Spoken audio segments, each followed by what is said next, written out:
Alexander. Oh gosh. Okay. Some people aren't following instructions over there. Listen. All right, we're going to begin. If everybody could stand for the invocation given by Commissioner Compare.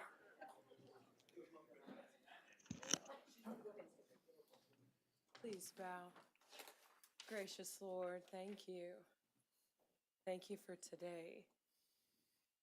Lord, we stand in reverence of your power and might. And at this time, Lord, we want to offer our gratitude, Lord, for all of the things that we have to be grateful for.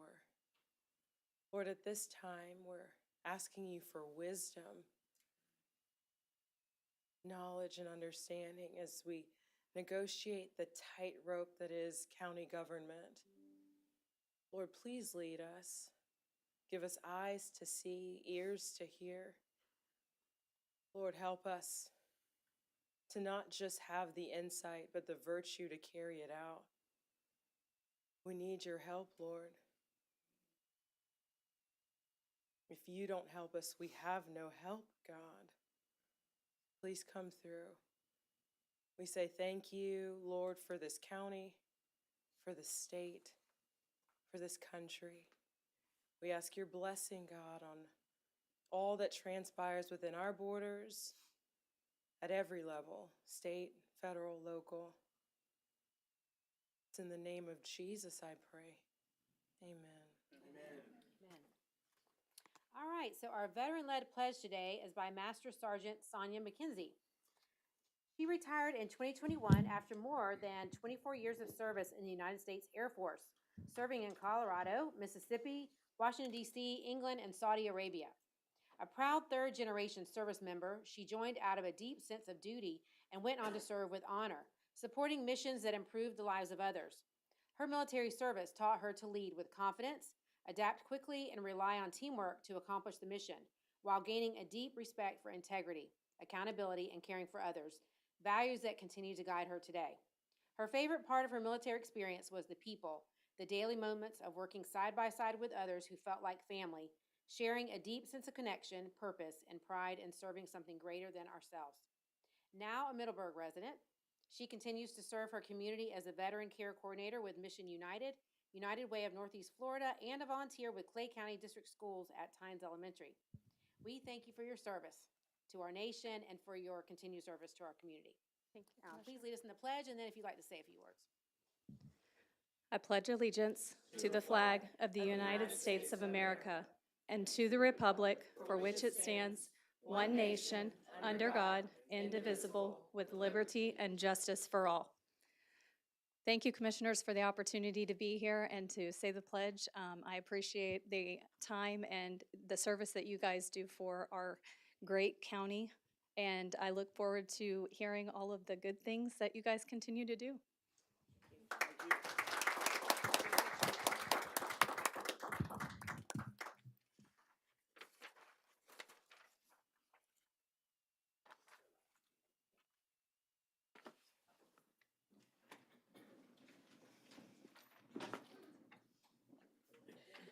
All right.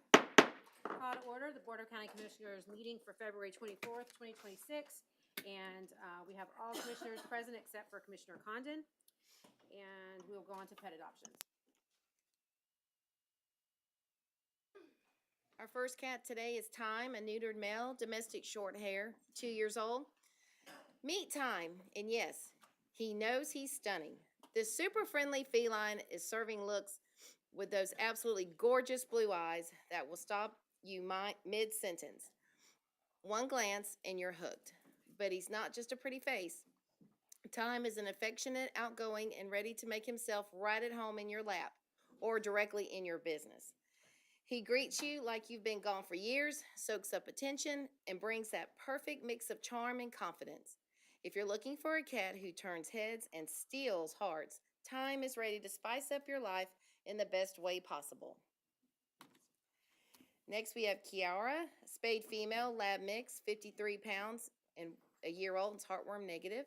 Meet Kiara, our office superstar and ultimate people lover. Kiara thrives on attention and loves being part of everything you do. She already knows sit and shake, and she's always ready to show off. When she's not showering you with affection, she's happily ripping apart her favorite stuffies. Kiara prefers to be the only dog in the house or introduced slowly to a calm companion. She loves walks, fetch, and being the center of your world. Next, we have Priscilla, a spayed female, domestic medium hair, 6 years old and weighs 6 pounds. Priscilla is a 6-year-old domestic long hair who knows she's fabulous. And honestly, she's not wrong. With her luxurious coat and that perfectly placed little Marilyn Monroe style beauty mark, she serves old Hollywood glamour with every slow blink. She may rock a slightly sassy expression, but underneath that diva stare is a sweet, confident lady who simply appreciates the finer things in life, like soft beds, sunny windows, and being admired, as she should be. If you're looking for a cat with elegance, personality, and just a touch of drama, Priscilla is ready for her close-up in your home. Next, we have Rolo, a neutered male, is heartworm negative. He's a Rottweiler mix, 2 years old and weighs 72 pounds and is heartworm negative. Rolo, the handsome heartthrob with a wagging tail. Big, goofy, and utterly lovable, Rolo is a Rottweiler mix who's ready to steal your heart and your couch politely.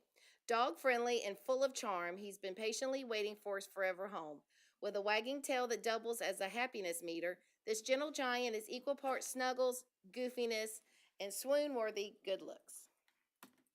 Ready to meet your new best friend? Our adoptable animals are waiting to add some extra love and fun to your life. From wagging tails to purring kitties, you've got the perfect companion just for you. Want to see who's available? Head over to our website and meet our adorable crew looking for their forever homes. And if you have questions, you can drop us a line at clayadoptions@claycountygov.com and let's chat. Don't wait. Your new best friend is just a click away. And pictured is Lady Lola. She is in need of medical foster home. Please call the shelter for more information. We are always in need of foster homes where they can grow, receive socialization, and even medical fosters and get the care they need until they are ready for adoption. Could you provide a loving, temporary home for one of our foster animals? If so, please contact us at clayfosters@claycountygov.com. And finally, if you're interested in helping our furry friends but can't bring one home, please take a look at our Amazon wish list. We are always in need of items for the shelter animals. Just go to amazon.com. And that completes our pet adoptions. Thank you. Could my fellow commissioners meet me up front for a proclamation?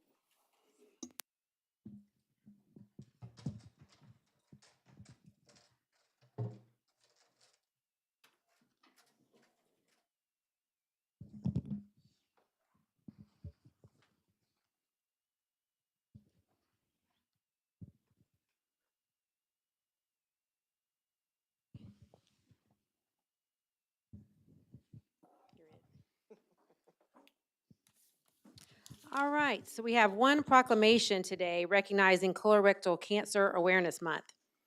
March is recognized as Colorectal Cancer Awareness Month, giving communities a special opportunity to raise awareness about the importance of a healthy lifestyle, regular cancer screenings, and early detection to save lives. Nurse practitioner and colorectal cancer advocate Helene Weig is here. If you could come on up to help us with the recognition.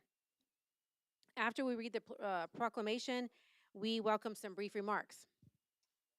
And Commissioner Reniger is going to read it.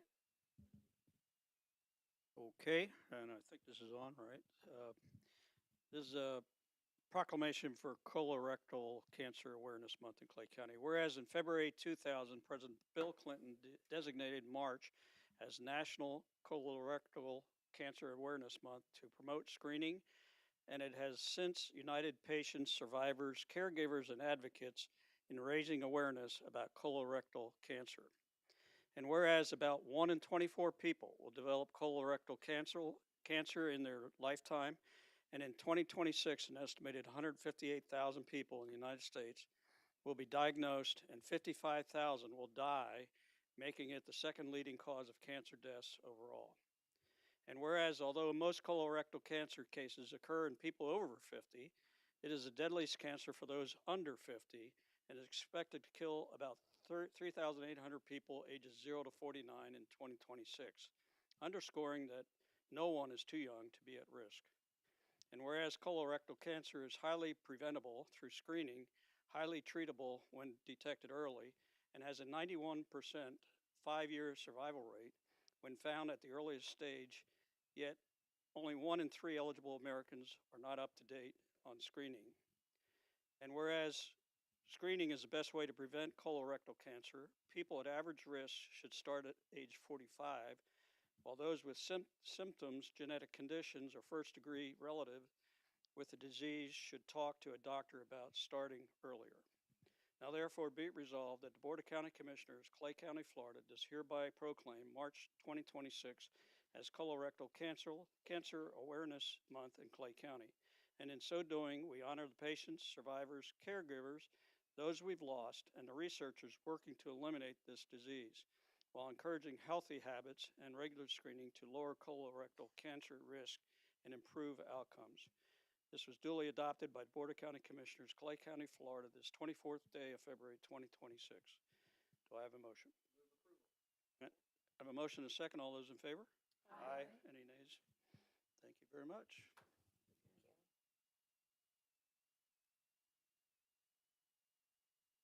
Hi, my name is Helene. I'm a local nurse practitioner, and unfortunately, a cause is not important to you until it knocks on your door.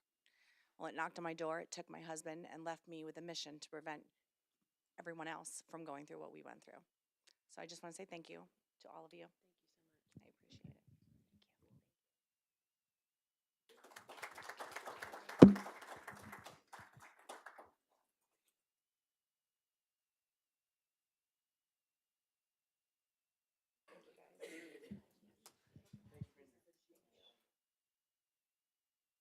We're going to take our seats.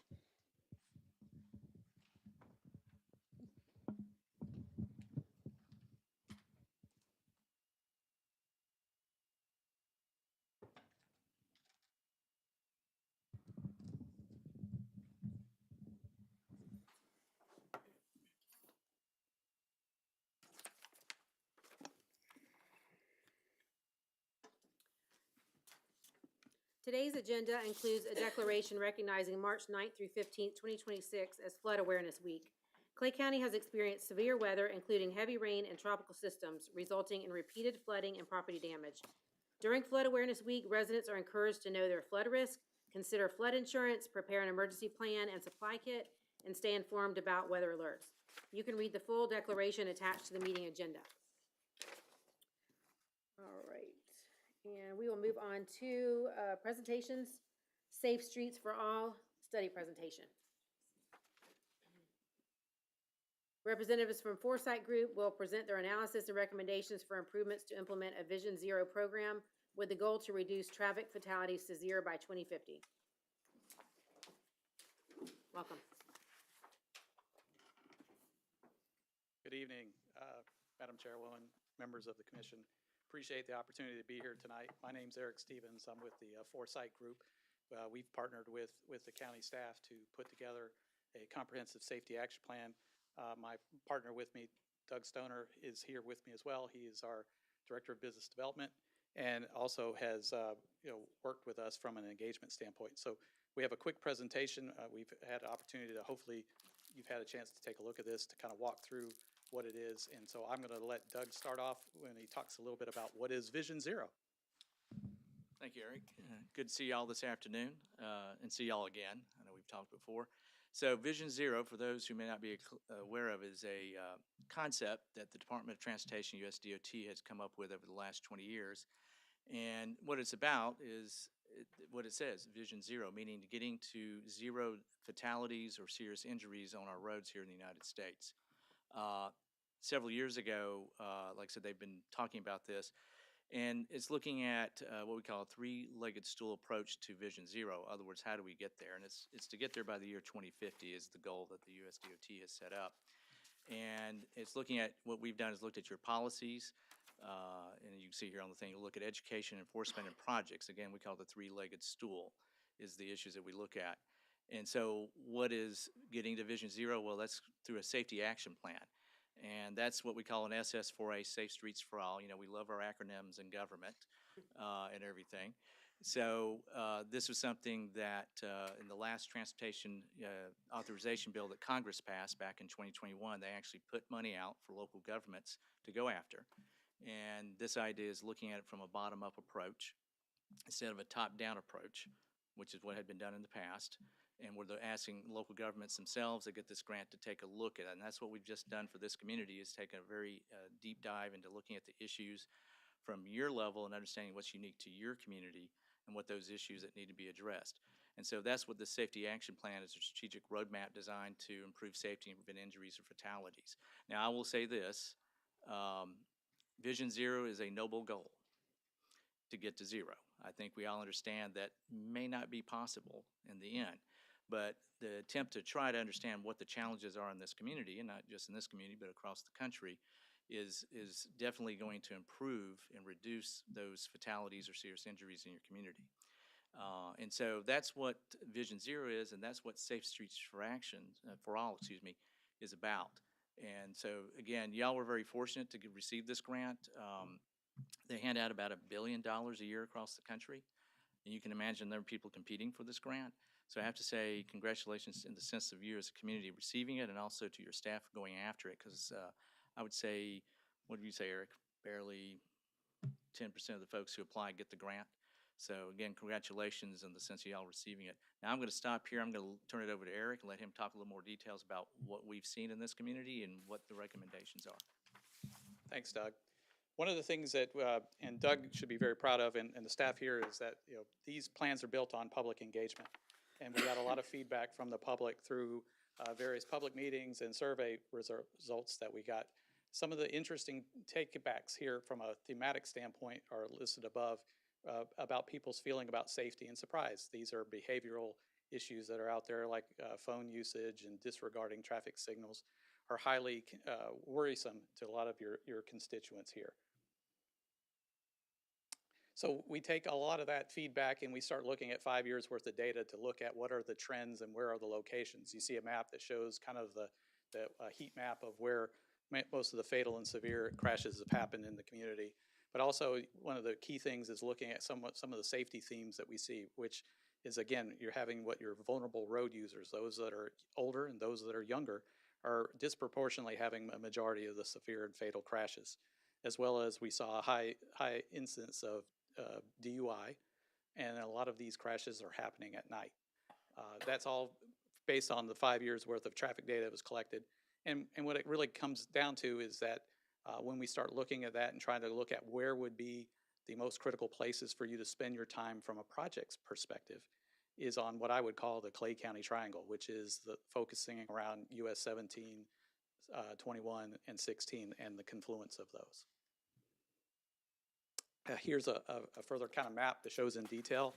And again, many of it is based on intersections that focus along Blanding and US 17 that really are the issues and drivers of many of the fatal and severe crashes that have been happening in Clay County in the past 5 years. So as we talked about, the getting to zero, that noble goal, is built on a foundation of not just projects, but also policies. And so these are kind of high-level policy actions that we think you should consider taking as immediate first steps to kind of get to Vision Zero, which is adopting a Vision Zero policy, which is part of your agenda package for this evening. And then putting this information, which staff has already started to do, and putting together a public safety page. And then implementation standpoint, which the federal government likes to see, is that you are actually moving forward with Vision Zero. You have a committee that kind of oversees the process and provides feedback on improvements that are happening in your community.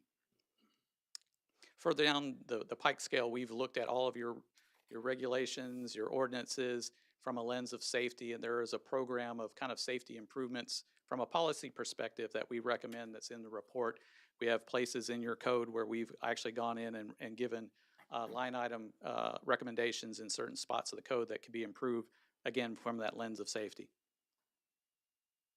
And then finally, that third leg of that stool is projects. And programmatically, these are the kind of projects that we're proposing for Clay County, and particularly the emphasis on the triangle.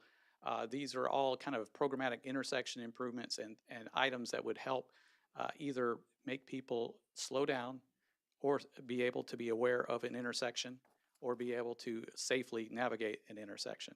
So again, this program of projects is a short, medium, and long-term program of projects that can be looked at and worked in cooperation with your local jurisdictions as well as Florida DOT to effectuate change. So what we're here today is obviously to answer any questions you may have about Vision Zero and kind of how you would go about implementing it. But we really are here to make sure that you're comfortable with the idea of adopting this Vision Zero resolution that's before you later this evening, as well as approving the subsequent action plan that would help you to implement Vision Zero. That concludes my presentation, Madam Chair. Thank you. All right, bring it back to the board. Madam Chair, a few comments. Two comments and then a question for you guys. First and foremost, I just want to say congratulations to Megan and the grants team. The fact that we have, if you haven't seen in Clay County, we got an unbelievable grants department, and that was really big win for us that we got this. So congratulations to Megan and the team. There's a quote, and I think you said it best, but there's a quote I think that reigns true, and I say this with my coaches and I call it my real job. Strive for perfection, you experience excellence, right? And I think that this is a really, really good, tangible opportunity for us to strive for that perfection. Roadway safety for us is right under the men and women in law enforcement and fire rescue immediately, helping citizens. So that's good. I guess one more thing is the 50% unsafe with biking is that's a very large number. I think we're going to wait and kind of see what the state does, if they do any kind of legislation, and then probably start looking at local ordinances as to what we can enforce with the sheriff's office and those types of things, because that's way too high, in my opinion. And the last question I have, sorry, I'll get to the question, is so all of the three roads that are in the triangle are state roads. They're not county roads.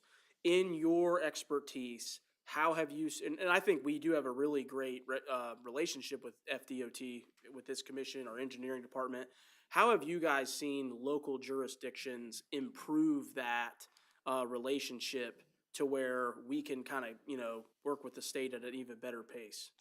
So, Commissioner, the good news about my partner, Doug Stoner, is he is also a member of the State Transportation Board in Georgia, kind of the equivalent of the Florida Transportation Commission.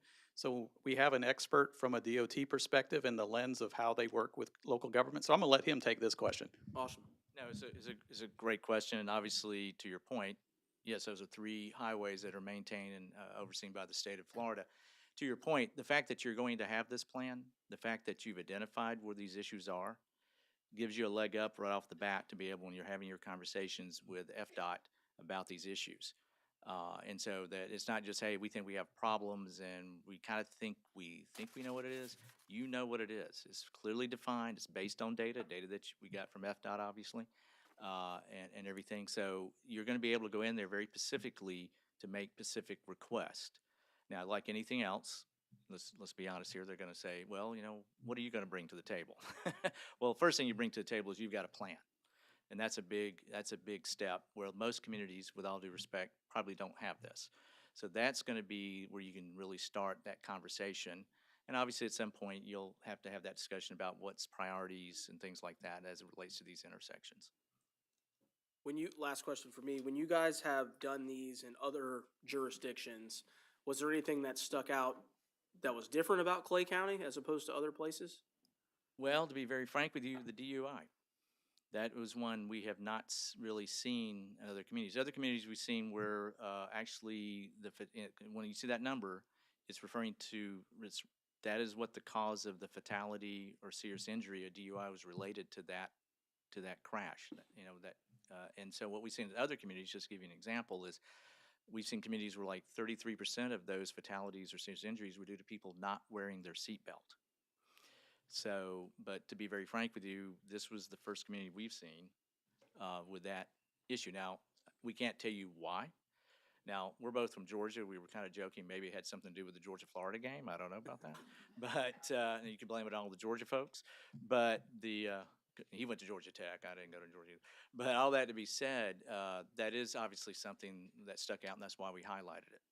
Yeah, Eric? I think, Commissioner, two other things that kind of stick out to me, when you look at the preponderance of the types of crashes and accidents, you know, how your landform is shaped is critical. And those three highways have, you know, what I would call sins of the past of how development was formed and shaped that effectuate the types of crashes that are there, which is kind of unique compared to some places that we've seen. But then I have to also say that your staff here at the county has probably been one of the most responsive and best staffs we've had to work with. They've been very responsive in moving forward on things, keeping us on task and agenda. Your communications and marketing team provided us probably the most results we've seen in a public survey that's been out there. We had phenomenal attendance and attendance at our public meetings, and that was all driven by your staff. So I think, you know, in terms of a staff that's vested in wanting to see the right thing for your taxpayers, I've not seen that in communities to the level we've had with the support and partnership with your staff. Nice. Through the chair. Talking to your slide engagement takeaways, I was kind of surprised that 20% of people think phone usage is a major culprit of accidents. I would have expected it to be a lot higher. Texting, and the Florida Highway Transportation Safety Council kind of alludes to that distracted drivers due to phones, texting is a very high component of mishaps or accidents. So I was kind of surprised to see that. And I'm also kind of surprised to hear about DUI in Clay County, which brings me to my second comment or question. We have a Vision Zero committee established. Are we working with the sheriff's office on this? Yes, Commissioner, the Sheriff's Office has been part of our stakeholder committee as we put together the plan. And as you move forward and put together kind of the implementation, it would be great for them to be continued involved in whatever implementation committee moves forward. In fact, that was one of my questions to the county manager is this kind of, I thought would be in the sheriff's office type, you know, eliminating mishaps or accidents. My last question is this. I saw, and you've heard this question before, and I still don't quite understand it. And your short-term goals is expand pre-hospital blood transfusion program.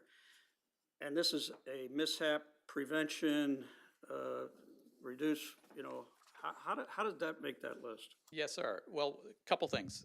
As part of doing one of these studies, there's something called the Safe Systems approach. And I think we talked a little bit about this. And one of those things, you have safe drivers, you have safe people, you have also something called post-crash care that you have to kind of look at and attune. And one of the things that this particular program has been funded with other Safe Streets for All programs in other parts of the country, was where we're having the first responders have the ability to have that plasma on their vehicles to be able to save lives after they crash, so that you are attending to those folks and saving a life after an incident has happened. So again, it's the continuum of safety, is that there are certain things we can do behaviorally, there are certain things we can do with the element of the road, but how can we also help people make sure they don't die before they get to the hospital? And that's where that comes from. We talked with staff and with the emergency responders here, and they were very supportive of trying to pursue that activity here in Clay County. And just to amplify what I studied this further, the goal is to zero traffic-related fatalities. So if the guy doesn't die in the ambulance after the mishap, after the accident, he's a non-counter, you know. So mission achieved. So anyway. Yes, sir. Although, you know, it's a veiled success if he's incapacitated in any way. Anyway, thank you very much for explanation. Through the chair. Thank you for your presentation this afternoon. I am seeing the policy recommendations and the recommended improvements, the countermeasures, and I know that because this is a noble goal, and that baked into that is this expectation that perhaps we don't reach it. In your perspective, how much of this that you've presented to us would demonstrate success of the program? Sure, go for it. Well, you see the term countermeasures. in those short term. Those are actually based on actual scientific data, in the sense that these are things recognized by the USDOT where they've actually studied this, and these type of countermeasures actually have a reduction in these issues of fatalities and serious injuries. So that's not just, we think it works. It's actually been studied over the years. These type of countermeasures do have a direct impact that's statistically significant to reduce the number of fatalities or serious injuries. I mean, I'll let Eric, if he wants to talk about anything particular. No, but Commissioner, you correct. What does success look like? Well, obviously, ultimate success is that we would have no fatal, severe crashes in Clay County. But what you can see in many communities that have been doing something similar to this over the past several years is they're seeing a continuing trend in the lowering of the severity and fatality of crashes. They're seeing a lowering of the overall reduction of crashes through the implementation of a combination of those efforts. The physical improvements, as Doug was mentioning, those countermeasures, there are scientific, there's something called a crash modification clearinghouse that we go through, and we look at the causality of those particular intersections, locations, and go, what of these countermeasures could we apply? And then ultimately, how many lives would it save if those have been implemented in a certain amount of time? So there's an ability to kind of track, and some communities do after they go through the process of implementing it, of how these apply to a overall reduction in accidents and crashes in their communities. That begs 3 questions. Thank you. So first, I think you were alluding in your previous answer to Commissioner Scarmillo that there is skin in the game that's expected of the county. So I'm curious about the price tag. I'm curious about the time frame in which you want to implement. And last, I'm curious about the list that's not in bold seems to be the suggestions that are made. So are these specific to Clay County or, okay, so that's my third question. I see those, but how long and how much? Sure. So if I understand, you want to know how long it takes to Implement all of these changes. implement all those. This is a 20-year plan that we've put together in terms of all the implementation activities, whether it's policy or construction. And some of those, because, you know, you're a commissioner, you know, sometimes policy doesn't happen overnight. You have to go through a lot of process to get consensus around a topic in an area. And similarly for project development, you see that it probably takes way too long to develop projects in terms of the lifespan. You know, I've been in transportation for 30 years, and I'm seeing things now that I just started planning when I was a young pup. So, you know, time is a factor in that. And so that listing gives you a comprehensive plan to, in essence, by 2050, if all those were adopted and everything works well from a nobility standpoint, you would have 0 fatal severe crashes. Now, from a cost standpoint, there's obviously cost to projects. There's things that are there, and there's some costing elements to those. In terms of things that you would do in terms of staffing, you know, I think it's leveraging the existing staff that you have, putting together a committee. Those are kind of low cost, low hanging fruit things that you can do where, you know, we see people do it as separate duties. They have people on board staff. So I can't say there's a specific dollar amount that I would quote to, you know, all of that overall. But, you know, what you're seeing is that most of the improvements that are related to safety are things that help drive in other activities that you're looking to do and achieve as a community. Economic development, being able to retain employees, helping your workforce by having a safe and clear environment to work and drive in. And maybe make just one comment too. We were talking about having this plan. What allows you as a county now by having this plan is that there's additional money coming out this summer from the federal government, another $1 billion around the country, that now you get to go after to help possibly for some of these implementation recommendations that we've made. And so that's an immediate thing that you now have by adopting, you know, hopefully adopt this plan tonight. Then you're able to go after that money when the notices come out this summer for your ability to apply, which knowing your grant folks are very aware of that the opportunities. But now you've got the plan, you now have an opportunity to go after that money. And we're seeing, just to give you an idea, I think Eric, y'all did a study. I'll let you kind of explain that, where we looked at what came out this past year. before you do, Yeah. I appreciate you bringing up that point because I am curious. So the federal government presents this to us as something that local governments should consider and adopt.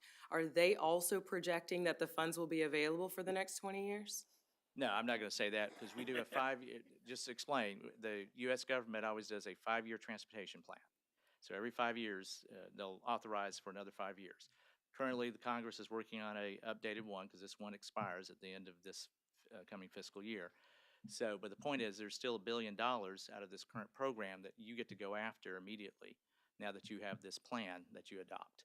So that's just showing you that there's immediate money that you can go after by having this plan.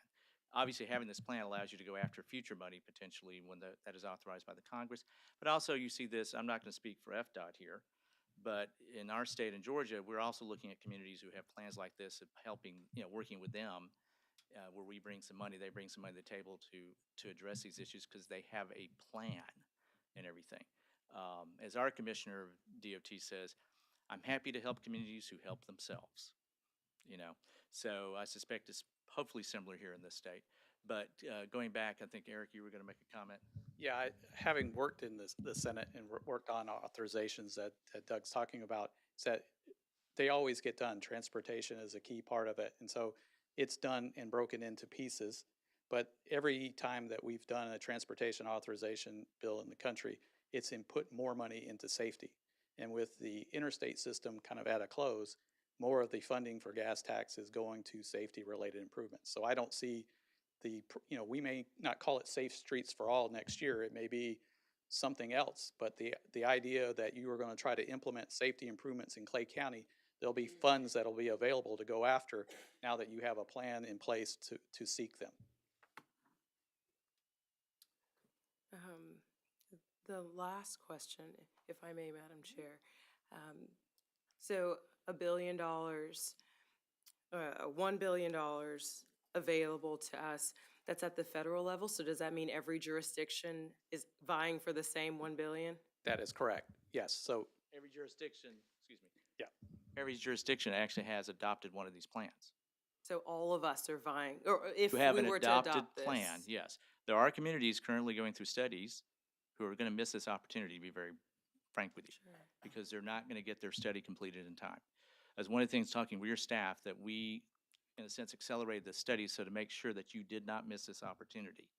It was something, it didn't affect the quality of the study, but it was an important issue. Again, your staff understanding this opportunity. I think we also have done analysis, just to give you some real numbers.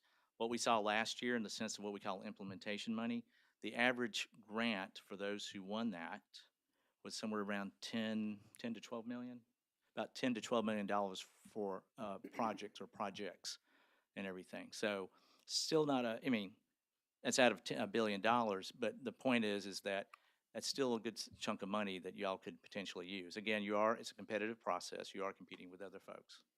So just to be clear, jurisdiction is county, right? Or is it any kind of municipality? it's whoever adopts a plan. So in this particular Across all case. 50 states? Correct. And there's been 4 years of funding that has gone out. I can track up to 123 communities that have adopted a plan to date. So that's at least your pool that you're competing against in terms of things. But again, part of the process of those sort of things is having a strong grant team that knows what they're doing. Many communities that you'll be competing against probably don't have that kind of level of sophistication to put together a competitive grant. As Doug says, we looked at this last year's listing, and they only put out 70 implementation grants, but they got applications instead of, I think they put out about almost $800 million last year, but they got applications for about $4.5 billion. So again, it's oversubscribed. And when you start looking at those that were winners, those were folks that had the ability to show they had a great plan and then be able to tie that plan through the grant process very, very directly. So, I think you have the ingredients to make a competitive application happen here. Thank you for answering my questions. I was just trying to, as you can tell, just connect the dots here, because there is, while your effort, the initiative is a noble one. We want that. We want no fatalities. What I'm wanting to ensure also is that as we take a step in that direction, or multiple steps in that direction, staffing, resource allocation, that at some point the federal government doesn't decide to collapse the program and we are now having to make up the difference. Because I think in my briefing with us, with the group, it was an 80-20 split. So I just want to, okay, so I put that out for, And that's been it's a pretty regular standard for many, many decades now for this type of program where it's an 80-20 split. So that I have not seen, and I can tell you, if you're a member of Congress, this is one of the most bipartisan pieces of legislation, is the transportation reauthorization bills. And so it's, I mean, we're not going to discuss what's going on in Washington, but I can tell you this is the one thing that it doesn't matter what party you're in or your political spectrum, this is something that everybody works on and tries to get finished and passed. So I don't see that percentage changing because it's been that way for decade after decade. thank you. So a couple questions. So you're saying in the past, they didn't even hand out the whole $1 billion? This was a new program in the last reauthorization bill. In previous iterations, what's happened is that safety money is funneled directly to the state DOTs. And they have a state highway safety improvement program, and they allocate funds from that. And it's been upward of almost $1 billion, $1.5 billion annually each year. So in this authorization, again, as I was mentioning, the evolution of these is they included even more money by, in essence, doubling the amount of safety funds that are available. But in this particular application, they said, we're seeing the overall result is flatline. We're seeing 42,000 deaths across the United States, and we've been doing things the same way for the past 10 years. And then, a little bit of what is the definition of insanity, right? It's like doing the same thing. So why don't we try, instead of a top-down approach, particularly for big states that have large diversity of geographic areas, why don't we go bottoms up and provide money to localities to try to solve those problems and actually at the national level get to Vision Zero. So, that's kind of where this has evolved. And, with what we're hearing from Congress and whatnot is that they're very happy with that because, again, it's one of those things where they're showing value to their constituents by the money that comes through the grant process. So, we're hoping that it'll continue. It may not be called Safe Streets for All, but at the end of the day, who cares what it's called as long as you're able to get money to effectuate change towards Vision Zero. Right, and we, of course, love to work locally for our community. And what I liked, I think this is something, of all the projects, there's a lot of recommended improvements, but that we could actually use the funding. We have a lot of areas in our county that lack lighting, and, to be able to use those funds for something like that, you said that would be something that would be available. So anyway, but yeah, I think it's a great study, and I appreciate y'all presenting it. I did want to ask the sheriff if she could come forward and talk about the enforcement efforts, because in our discussion, you did talk about how the DUI rates with accidents was a lot higher than most communities you work with, and so that was alarming to me. And Sheriff, if you could just touch on, it seems like in the past we used to see a lot of the ID checks and stuff like that.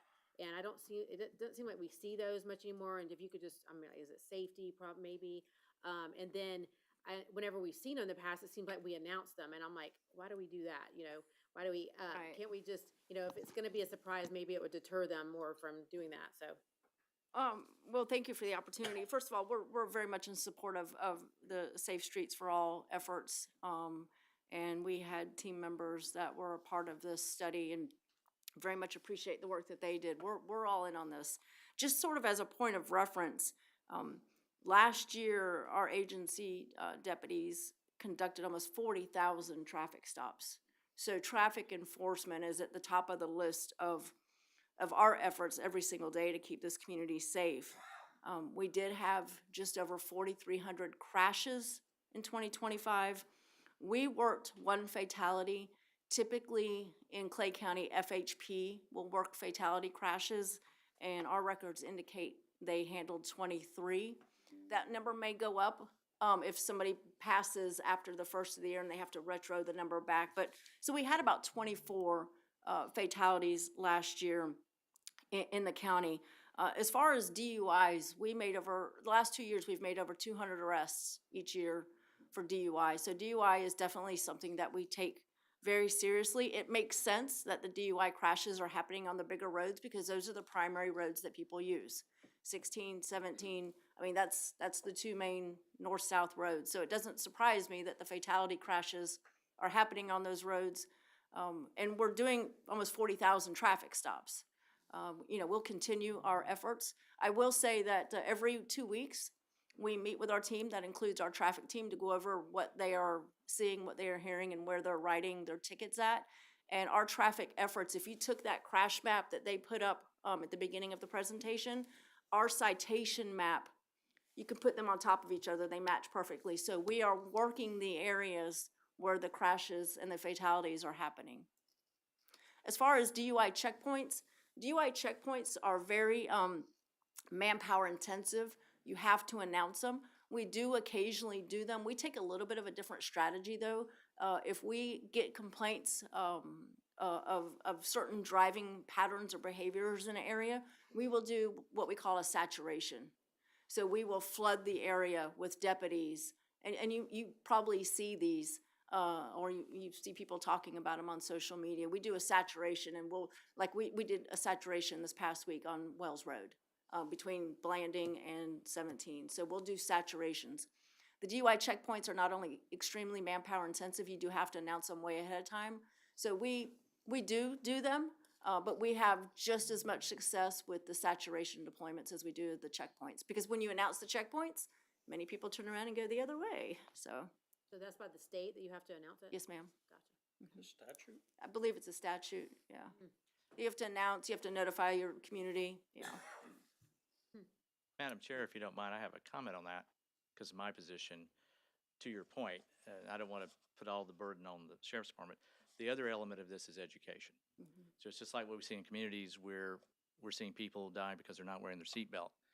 Yes, you can have all the enforcement you want, but part of it is getting people to change their behaviors. So beyond just obviously what y'all are doing, which is good, it's also educating and reminding people of the fact that, hey, don't, drive while you're intoxicated. Reminding people that. Also reminding, and again, I'm not speaking knowing knowledge specifically here, but what we've done in our state is talking to those businesses who are providing alcohol and reminding them of their responsibilities as it relates to their customers and other different programs. So it's a community effort, I guess is the way I'm talking about, Yes. from an education along with an enforcement piece to address that issue. And at least now you have, and it could be because y'all have been doing enforcement, the reason we're seeing these numbers in the sense of the 23% catching folks. Now the question is maybe on the other end beforehand is educating people. Call an Uber, or better yet, we have them. I probably have them here. Is where you can get someone to come get an Uber to pick you up and also take your car home. Literally, now it's a little expensive, but I've seen those programs, and I see them in all places when I go to restaurants. I shouldn't say this, but in the men's room, they have them over Never the been urinals. in there. Never been in there, but they have it over the urinals. But my point is, it's an education process too. Yes. I think is something. Agreed. In fact, just prior to coming to this meeting tonight, I was shooting a PSA with our communications team, putting out about distracted driving. So he's right, it's education and enforcement, and hopefully, if in this grant process, if we move forward with it, there'll be some funding for different avenues for education, because education costs money. And we do some via our social media, through our Sheriff's Net meetings, stuff like that. But ideally, we'd be able to get some grant money for education efforts as well. And there's a lot of partners in both in the private sector who also, give grants for these type of education purposes. Yep. Thank you so much. Anyone else? Good? All right. Good. Thank y'all. Thank you. Thank you.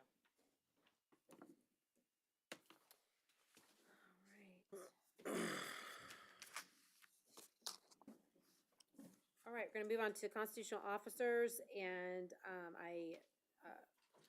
Sheriff, you might as well just stay up there. I know you had someone you would like to introduce to everyone. Yes, ma'am. Thank you, Chairwoman. Actually, I have two things I'd like to say. First of all, yesterday I was on scene very quickly to the fire that happened off of Moody Road. And when I got there, I literally watched deputies with garden hoses and PSAs with fire extinguishers protecting homes, and then firemen coming in and running you know, into the flames, literally trying to save. There's probably about 20 homes that were within feet of catching on fire. So huge props to the fire department and to the men and women, our first responders, every single day who put their lives on the line. You know, I go to a lot of meetings and I don't get to see the action a lot. So it was a good reminder for me, and we definitely have a fire department and a sheriff's office that we can be proud of here in Clay County. The second thing I'd like to do is introduce Larry Schmidt. Larry Schmidt is our new Chief Financial Officer for the Sheriff's Office, and if you don't mind, I'll have him just come up and tell a little bit about himself. Great. Yep, Larry? Please do.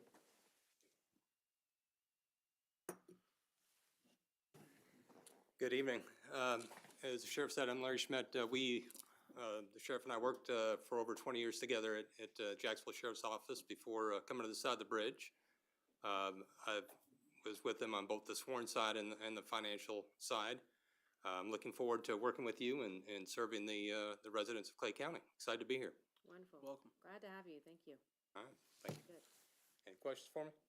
All right, thank you. Not yet.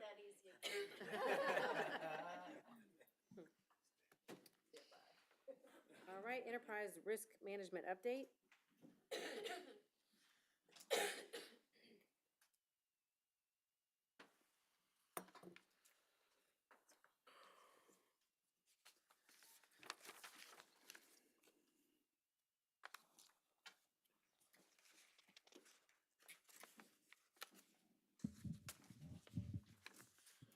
Good evening.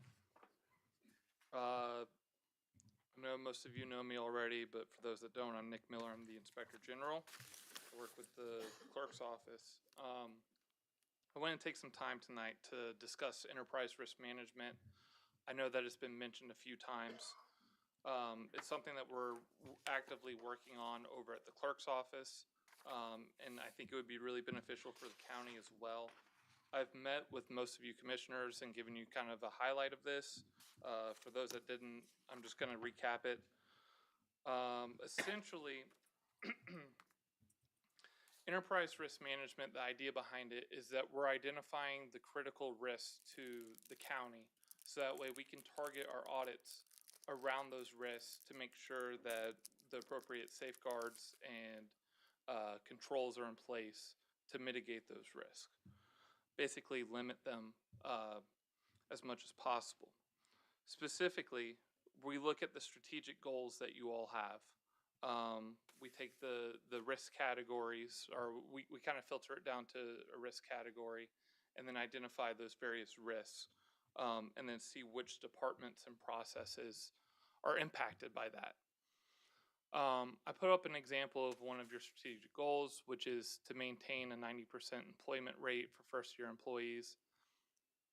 What could go wrong? We ask ourselves, what would prevent us from achieving that strategic goal? It might be funding, it might be workforce capacity, it might be economic uncertainty.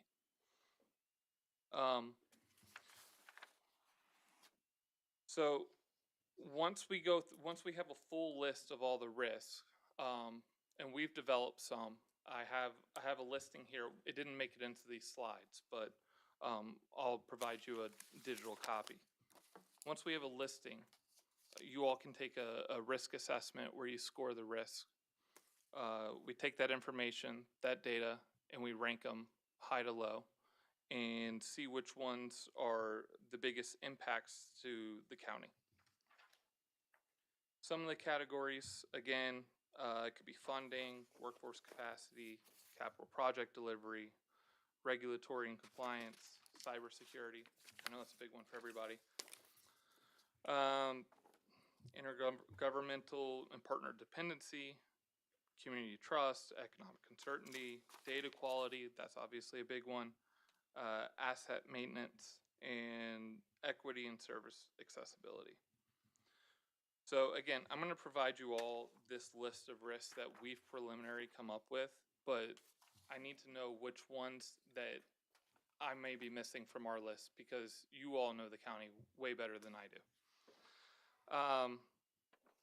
And I ask that you look at it, and if there's anything on there that needs to be removed, we're happy to remove it. Our timeline, again, you guys have already developed your strategic goals. We've looked at those. We're identifying the entity level risks right now. you take a risk assessment, and from there we can get some really good audit planning to make sure that we're targeting the areas that are the biggest threats in your eyes for our audits. So that's all I have. If you have any questions, I'm happy to answer them.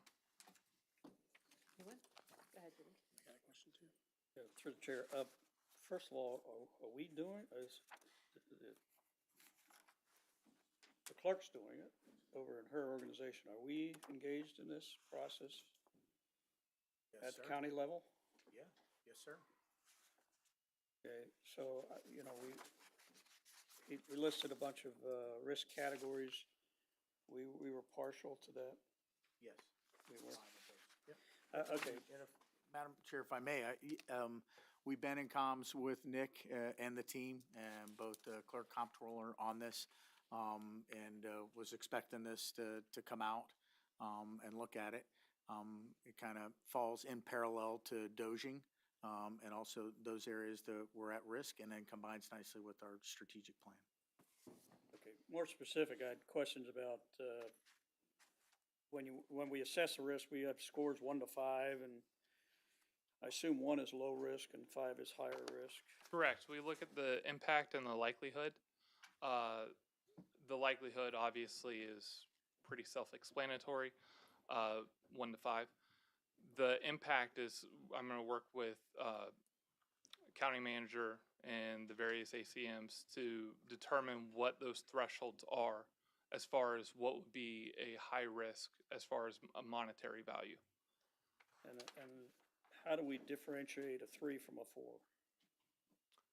That would be based on the amounts. If the criteria is, you know, a digital thing, yeah, but accidents, people leaving, how do you assess I'm a little confused when we talk about retention and how do we categorize a 90%, you know? Right. At what Yeah. point So does it drop go from a 1 to 2 and 3 and 4 and 5? So each risk is going to vary, but we take the combined score of you all, so it's really what you feel is the biggest impact. You may think something's a low impact, and Commissioner Squirmelo might think something's a high impact. So it averages out to the middle. Now, you will be able to have a discussion after these results are released, and we're happy to make changes as they go. That's something I've seen in the corporate world where the executive team will get the results and then discuss them, and changes can be made at that time. Because one executive or commissioner in this instance might have a different opinion or knowledge of a particular risk that another executive won't. Did we have representation developing this that I don't know of any? Madam Chair, through the chair. Go ahead. I want to say it was right after I got in office. Didn't we do a survey? Yep, you sure did. It's been a while. Yep. So this is the results of that, correct? No, that survey that you did was for a particular audit. This Okay. is on a bigger scale. This is looking at the county as a whole and identifying those larger risks to the county. Gotcha. So Nick, are you saying we'll give further feedback with these? Yes, Okay, you will. So okay. the idea is that This is the starting point. This is a starting point, yes. We come up with a list of risks. I need your input for that, and then you guys rank them, essentially, and then you get the data. And again, the idea behind it is so you know where the risks lie. You can have open discussions about it.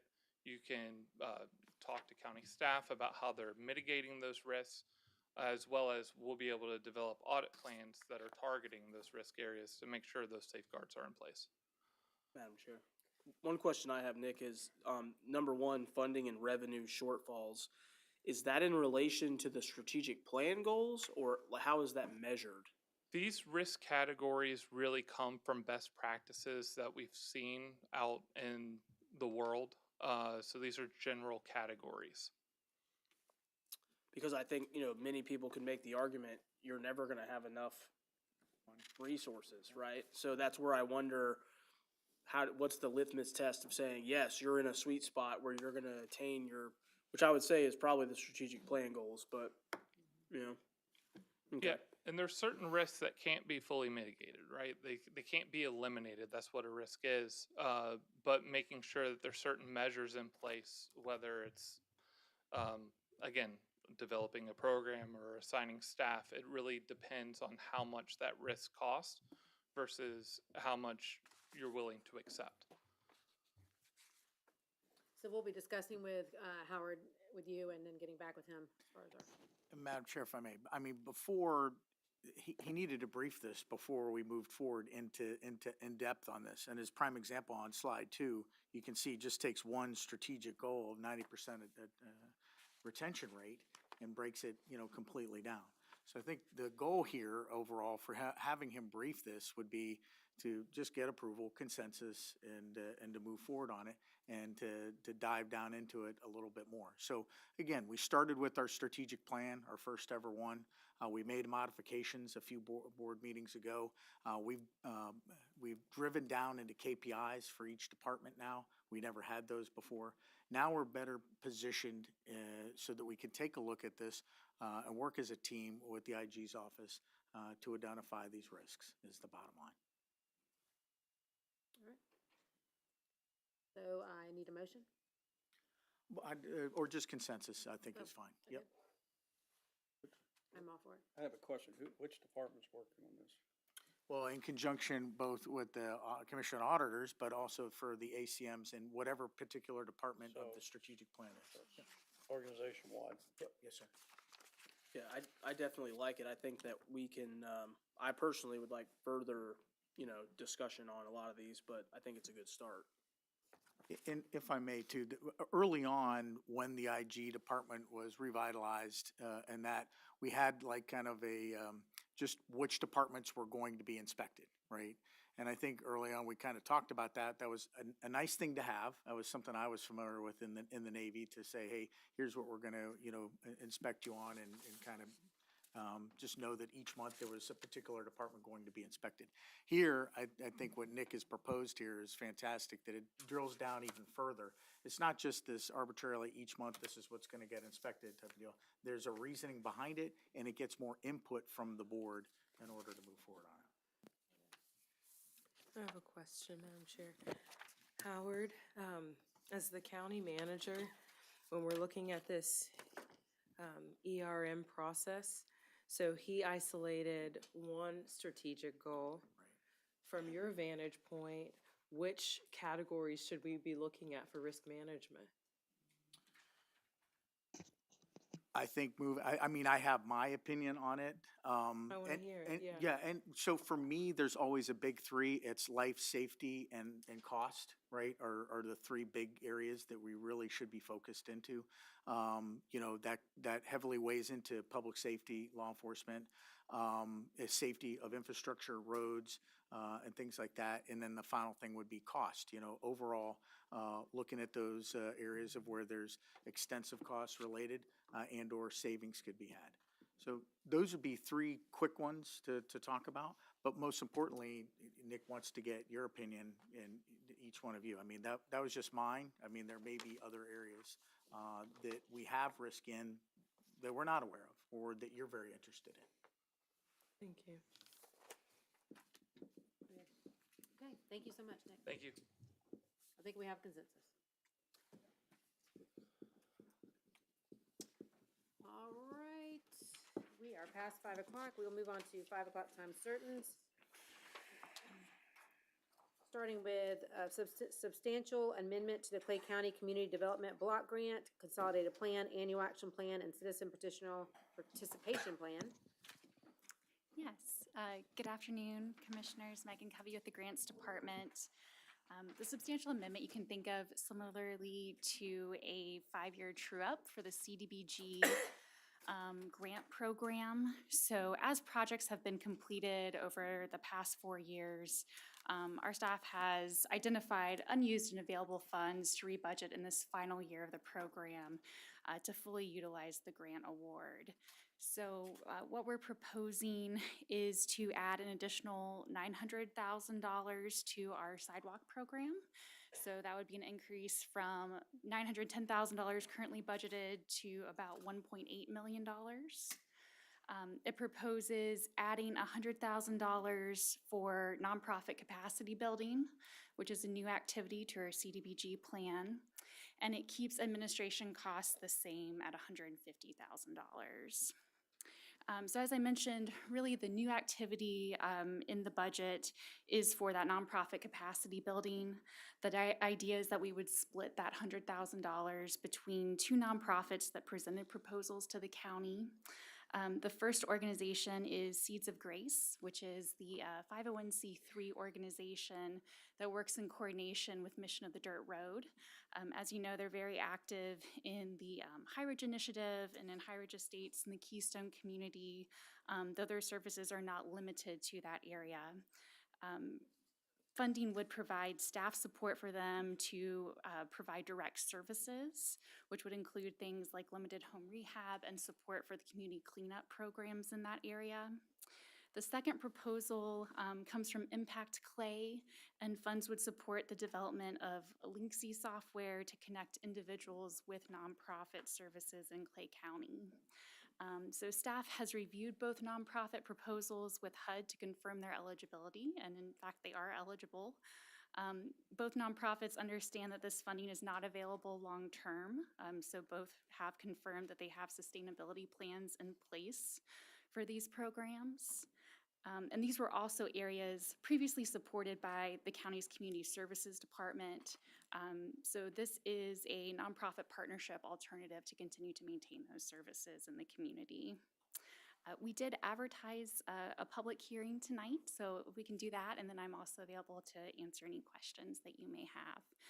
But we're asking for approval of the amendment.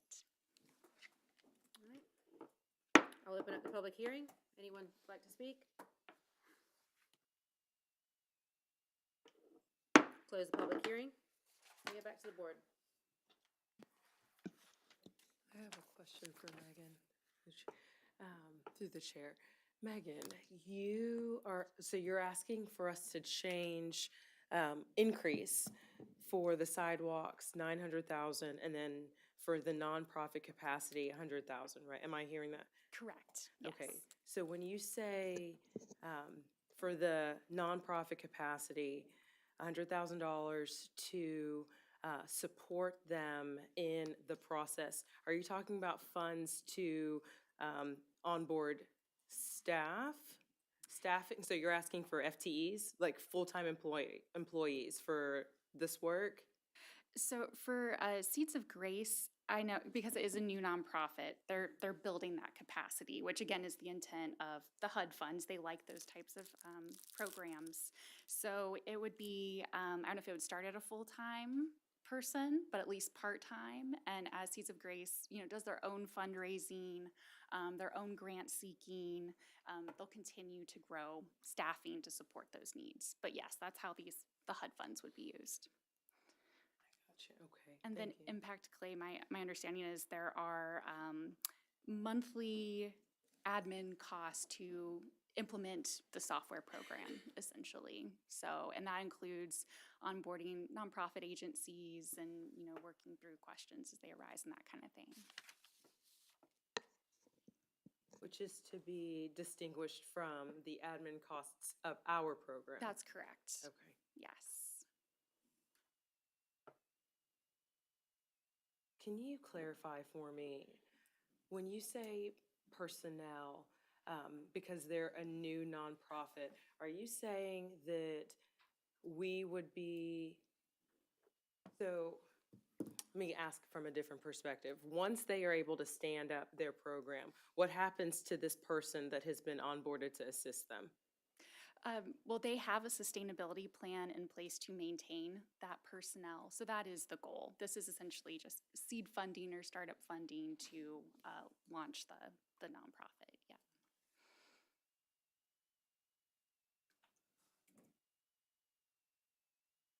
Is that all you have? Yes, thank you. Right, thank you. Did you have something? Yes, Megan, I have a question. How did we come about these two nonprofits? We have hundreds of nonprofits within the county that provide services. How did these percolate to this grant? Sure. Well, these nonprofits were aware of the work the county had been doing in the community through CDBG.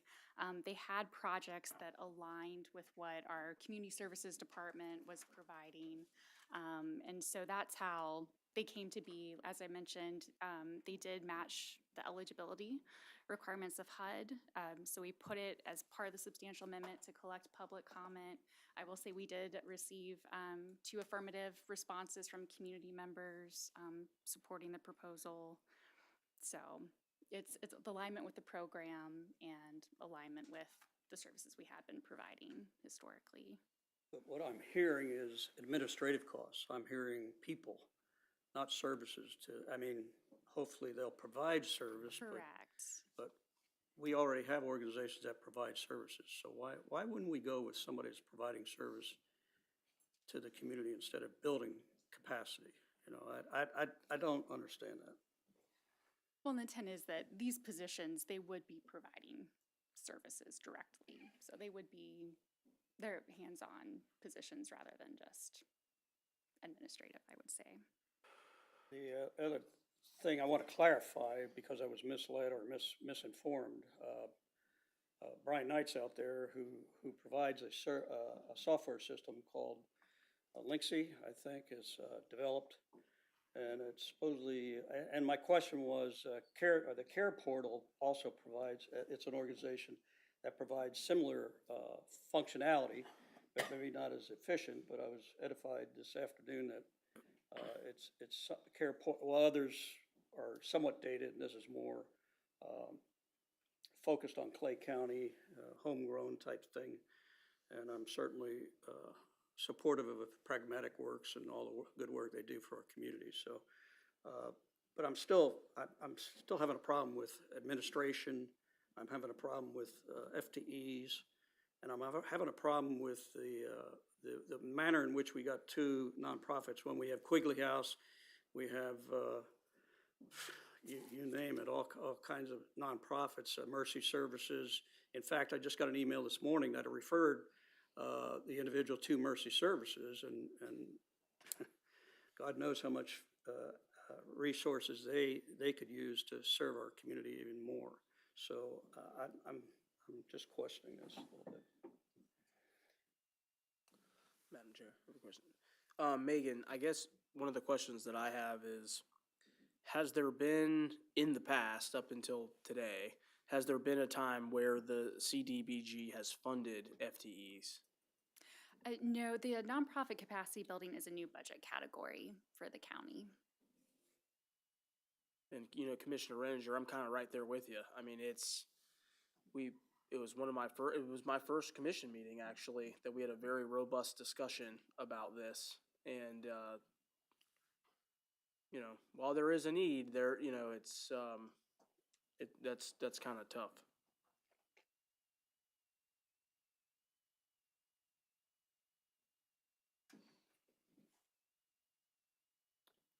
Yes. We have people in the audience that maybe want to address some of these issues. I don't know.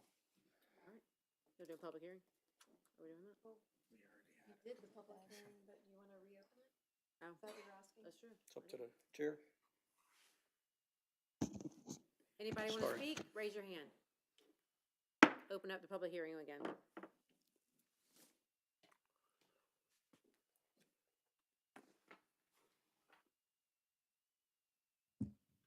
Hi, Connie Thomas, CEO of Impact Clay, and partners in Impact Works with Brian Knight in development of Linksy. As you know, community services started powering down and no longer was maintaining their resource list. And so people didn't have an active resource list to come to find out when they had needs, where services were in the county. And so we thought long and hard about that, about did Impact Clay want to even take that on, because that would be a heavy lift.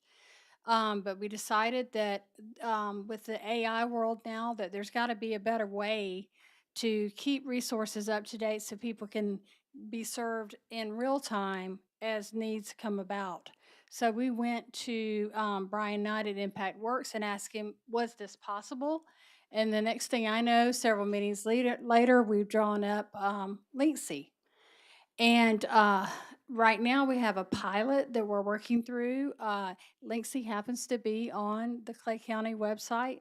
Linksy's also on Mercy Support Services. Linksy's also on Clay Behavioral, and Linksy's about to go on the school system. So people are really using Linksy. Here's the great thing about it.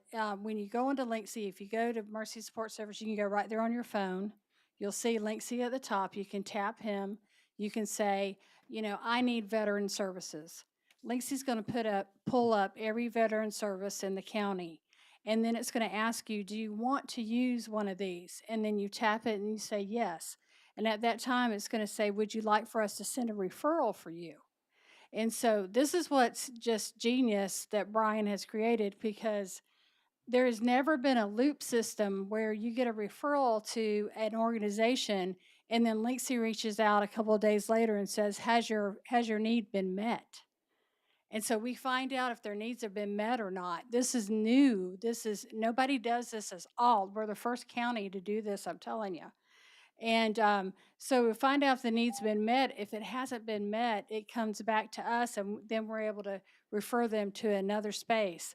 That's where the workers come in, to making sure that we have vetted who comes into the Linksy system. We have the guardrails of HIPAA.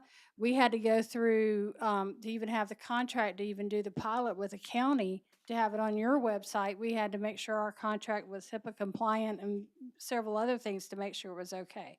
So it's a heavy lift. It's a lot of things to go through to make sure that Linksy is truly helping people and getting them to resources. But I can tell you 100% it is.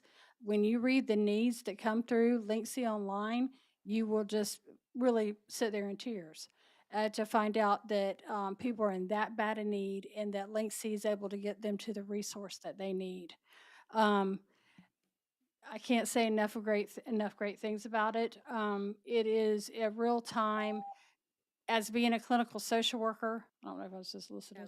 Okay, as a clinical social worker myself, we always had that spreadsheet on the side that had like the resources, and we'd have a client in the office in crisis. And then we'd pick up the phone to call to find out if, we could get them, over to these services, and come to find out that it wasn't going to work, that they weren't delivering food anymore, or they no longer had whatever. I mean, that happened constantly. With Linksy, Linksy goes to the whatever they sign up, either their website or whatever resource on Facebook or whatever, and Linksy will go to that and scrub that every 3 months to make sure that we are up to date and know exactly what services are happening in Clay County. So what I'm hearing from you is that it is affecting other nonprofits, multiple. Mercy has cut their phone usage, as far as like having to talk one-on-one, down more than 50% because of Linksy. People like to use an online service. We're all used to getting on our phones now.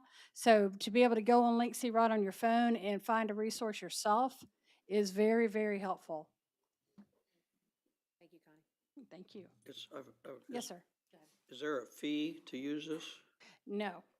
Any provider can be on. Now, we just make sure that you are a provider for low-income people, that it's either no cost or low cost, and services that you're providing to our area. So there's not a fee to be a provider on there. The only fee that comes up is if you want to host this, and this is in the future. If you want to host Linksy on your website, then there will be a fee for hosting Linksy on your website. That will be the only fee that's in the future. But that doesn't, nobody has to do that. Now, Mercy will want to do it, of course, I hope Clay County will continue to want to do it. Clay Behavioral and the school system will probably want to do it. So, I guess I didn't phrase is there a fee to Impact Clay to use this system? yes. Not right now, because Brian has been so great to grant us a lot of his grant that he has with Microsoft. But the more people that use Linksy, the more cost that we incur, because it charges per conversation. And so it will be charging us in the future. Right now, we have to build up the staff to have a data analyst, to have a CTO, a CFO, all the things around Linksea that it takes, and all the contract work and the laws and making sure we're up to date. So, And then to your comment about if someone wants to put this on their website, it's a fee to whom? it will be. A fee to whom? If it'll be a fee, like if Mercy wants to have, keep Linksea on their website in the future after they're a pilot, Right. then there will be a low fee for them to keep Linksea on there so people could directly use Linksea. Now, the great thing for that end of it is that if you go through Mercy to use Linksea there, then Mercy gets all those back-end statistics of who's using it, what it's about, what is it for, and then they can write grants around that using the Linksea stats. Thank you. Through the chair. Yeah. Hey, Connie. Hi. When, at this juncture, Impact Clay is, you're taking on all the costs through your sponsor. Who sets the rubric for the nonprofits that are permitted to be a resource to the community? Is it a statute that governs that, or is it internal processing? It's internal because it's all new, per se. It's a tiered system that we're coming up with, depending on how many employees as a part of the nonprofit as to the cost that it would be to host Linksea. But like I said, anybody, any nonprofit in this county can be a part of the Linksea system at no cost at all. And if you're a very, very small profit and you only got 2 or 3 people that work in your, office, then, why would you host Linksea? You could still help your clients, going through the Mercy Network or whatever. So. Thank you. Yeah, I have 2 questions. Question's probably for Megan. The increase in funding to the CDBG program, where does that come from? Right, so it's, we're just moving money around from those earlier budget years to our current year 5 to utilize them. So the majority of that money came from the home rehabilitation program, which we had been running in earlier years. We had budgeted based on an average of about 10 homes a year, but what we found was that was a very administratively time-extensive program to run for county staff, so we weren't able to keep up that pace. And that's why we're making the recommendation to reallocate that to infrastructure and sidewalks. That's something we've heard over and over in our public comment meetings from the community, is that sidewalks are really important, and we're able to procure those more efficiently, and they're faster projects. Then my next question is the fiscal year for this action plan October 1 to October 1? October 1 through September 30, yes. Okay, yes, got it.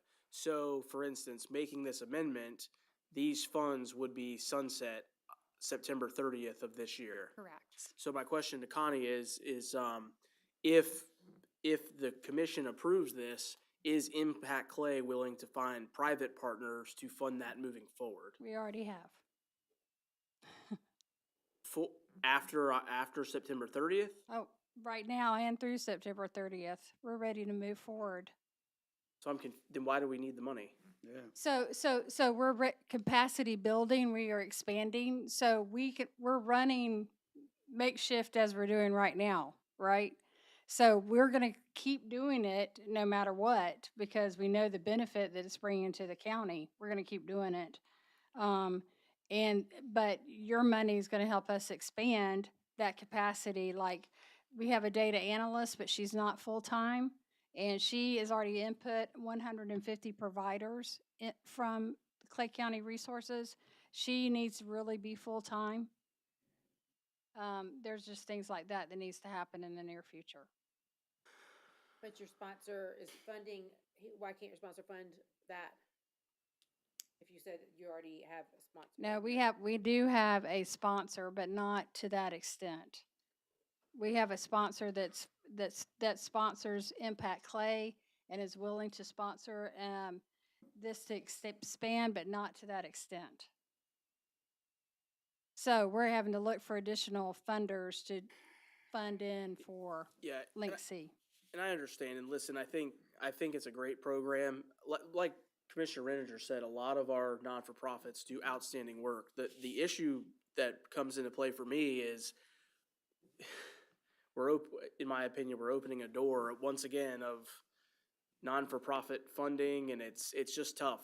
There's so many non-for-profits out there that do great work that I don't want to set a precedence of, and listen, I appreciate you coming and I appreciate the valiant effort to expand your reach, right? That's great.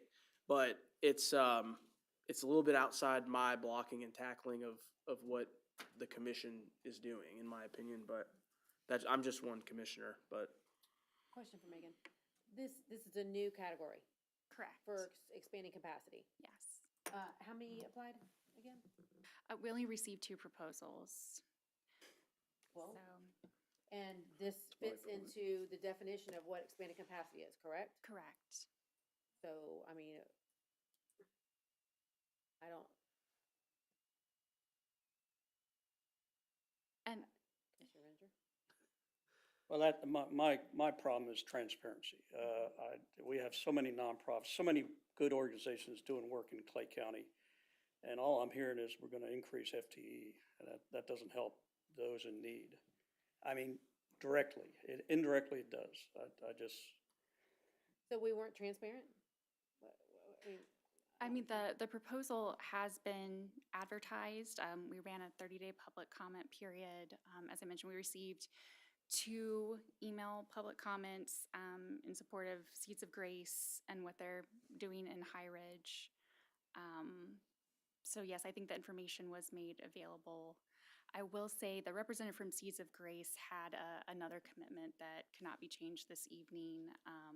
So I would maybe recommend if there's discussions about changing the proposed budget, we do a continuance just to give that organization opportunity. My thought here is, though, we asked for the nonprofits to come and apply and to do the work that it took to get this done. And they haven't had to in the past years. This is something we've talked about since I've been on the board. They've done what they've been asked to do. It's a new category.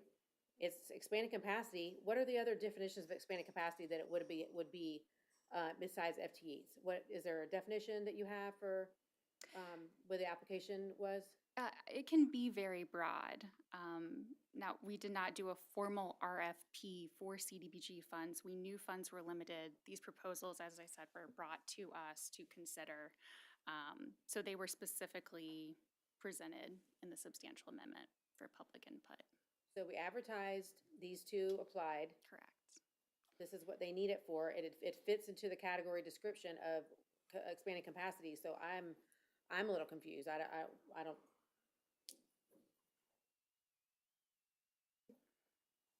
I mean, if other people wanted it, the others wanted it, why didn't they come apply? Well, and then I think what happens is it takes us back to where we were a year ago, where now the application will be, the county will fund you a whole person. And then we'll have 25 applicants and we're right back where we started. I think the thing that my hang up is that it's very operationally it's on the operational side. You know what I mean? It's on the business side of the non-for-profit. It's not as much on the application to the people. And I get it. I mean, I would feel probably a little bit different about it if it was like, hey, this funding creates the software and that gets us started and gets us over the hump.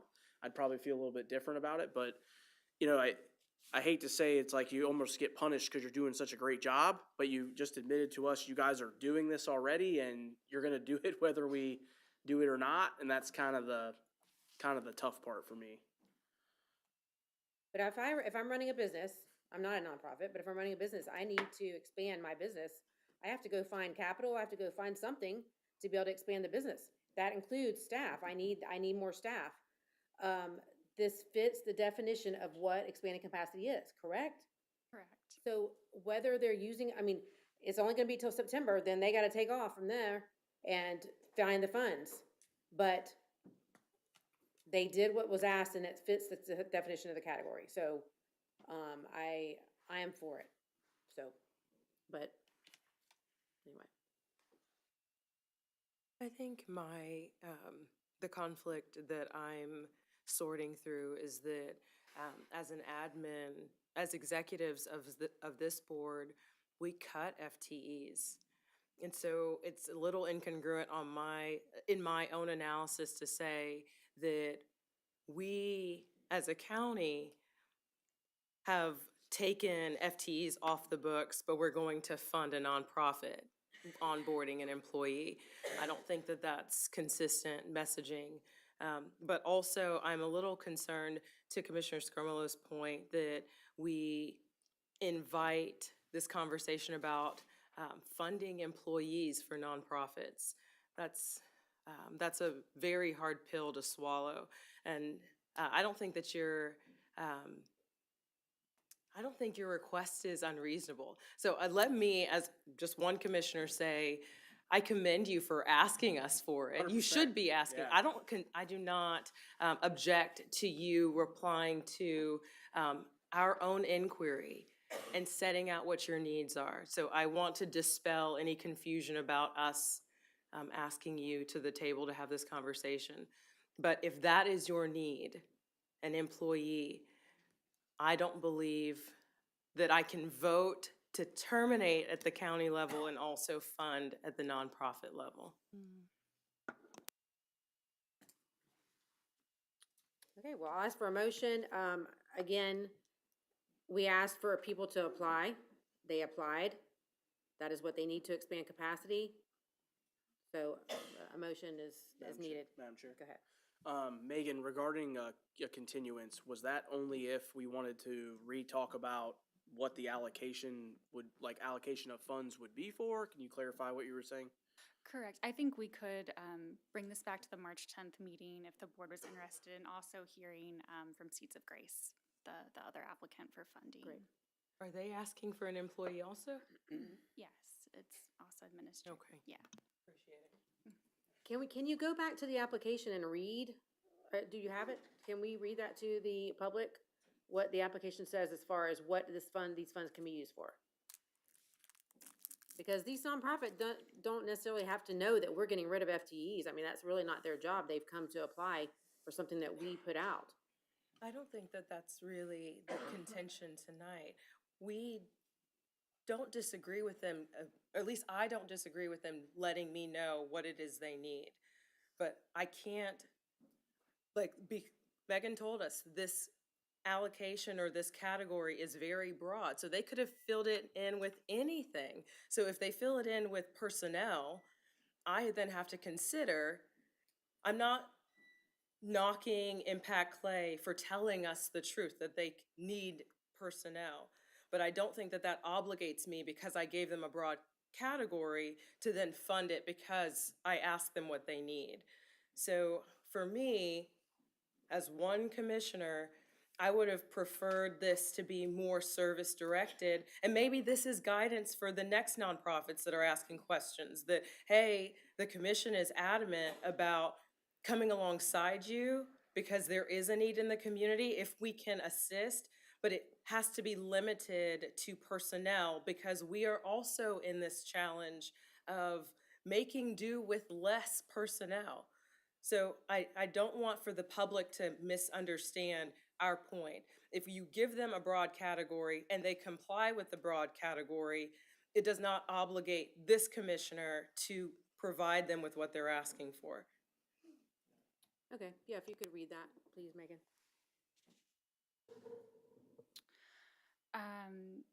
Let's see, I'm reading from HUD. So CDBG nonprofit organization capacity building activities specifically designed to increase the capacity of nonprofit organizations to carry out CDBG eligible economic development or neighborhood revitalization activities,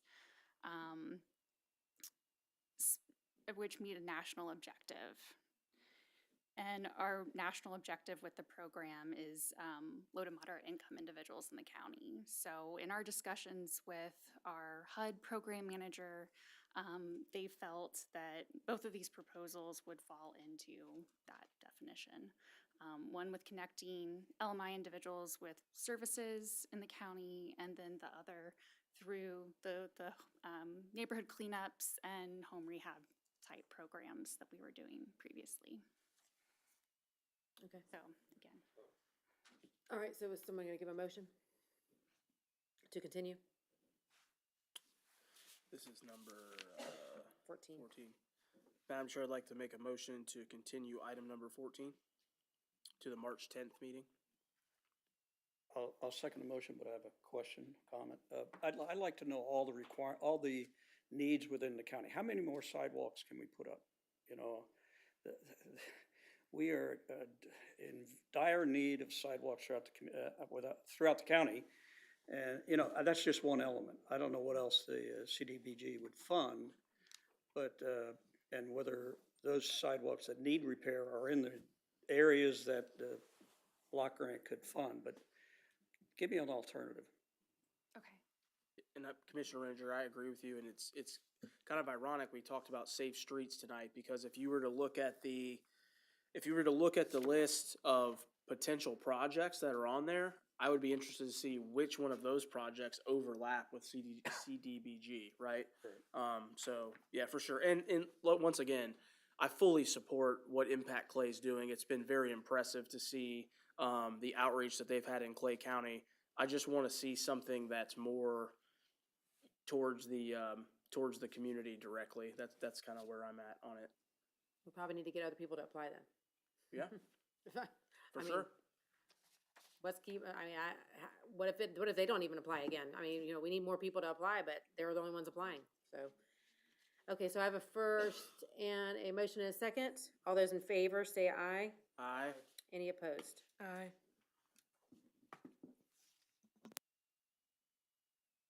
All right, continue to March 10th.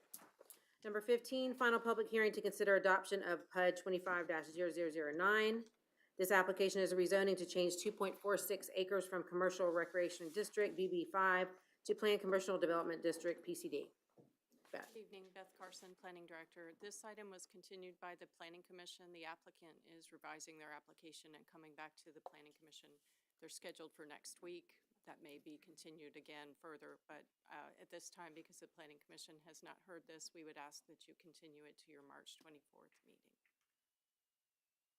All right. Still public meeting. What's that? It's public. Public hearing. All right, I'm still doing a public hearing. Open the public hearing. Anyone like to speak? Close the public hearing. All right, I'll take a motion. Move approval. Second the motion. Motion is second. All those in favor say aye. Aye. Aye. And any opposed? All right.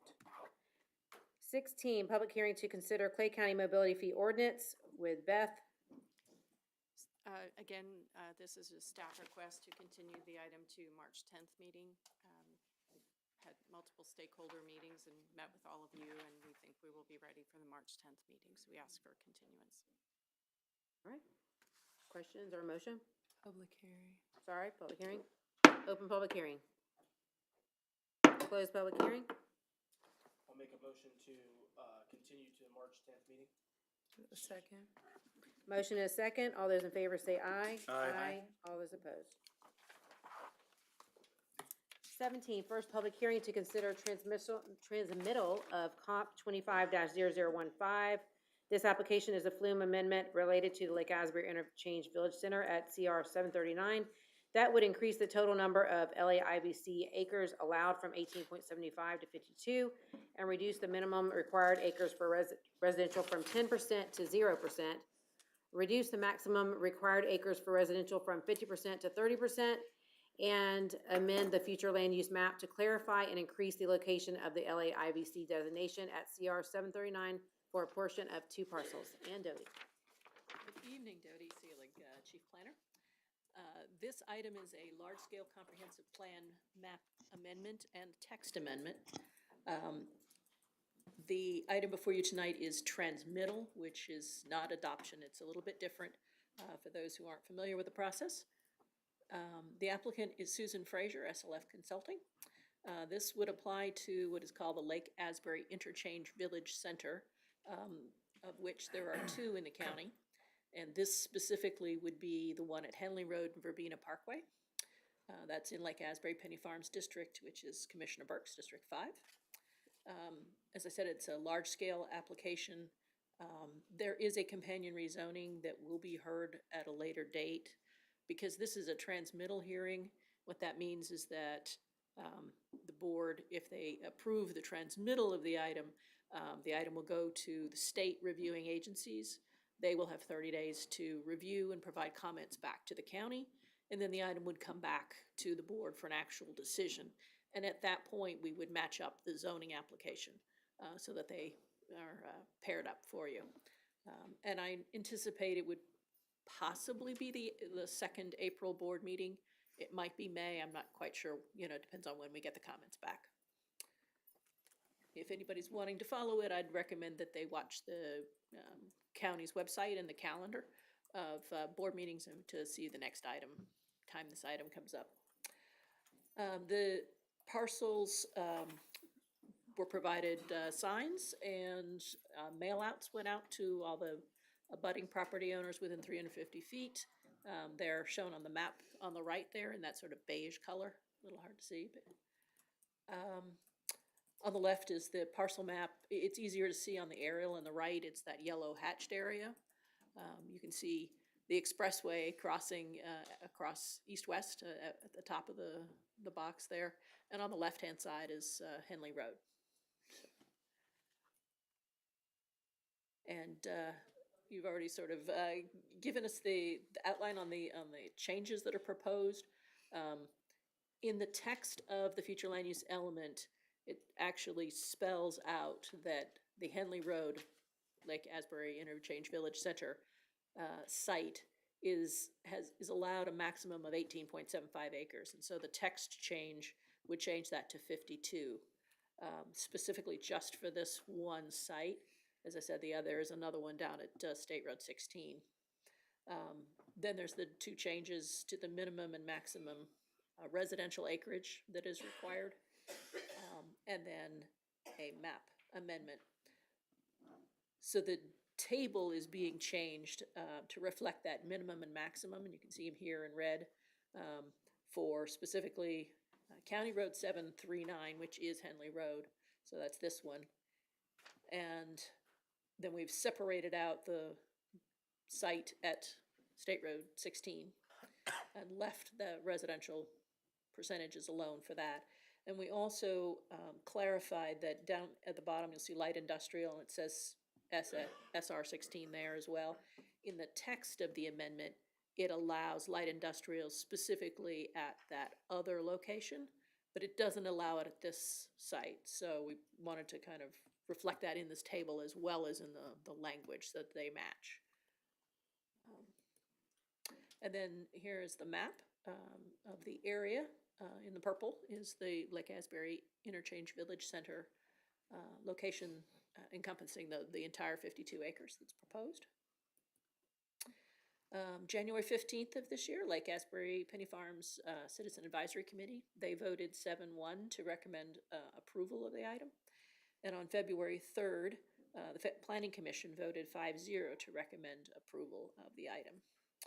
And staff's looked at the criteria and recommends the transmittal as well. Do you know whether one person voted no?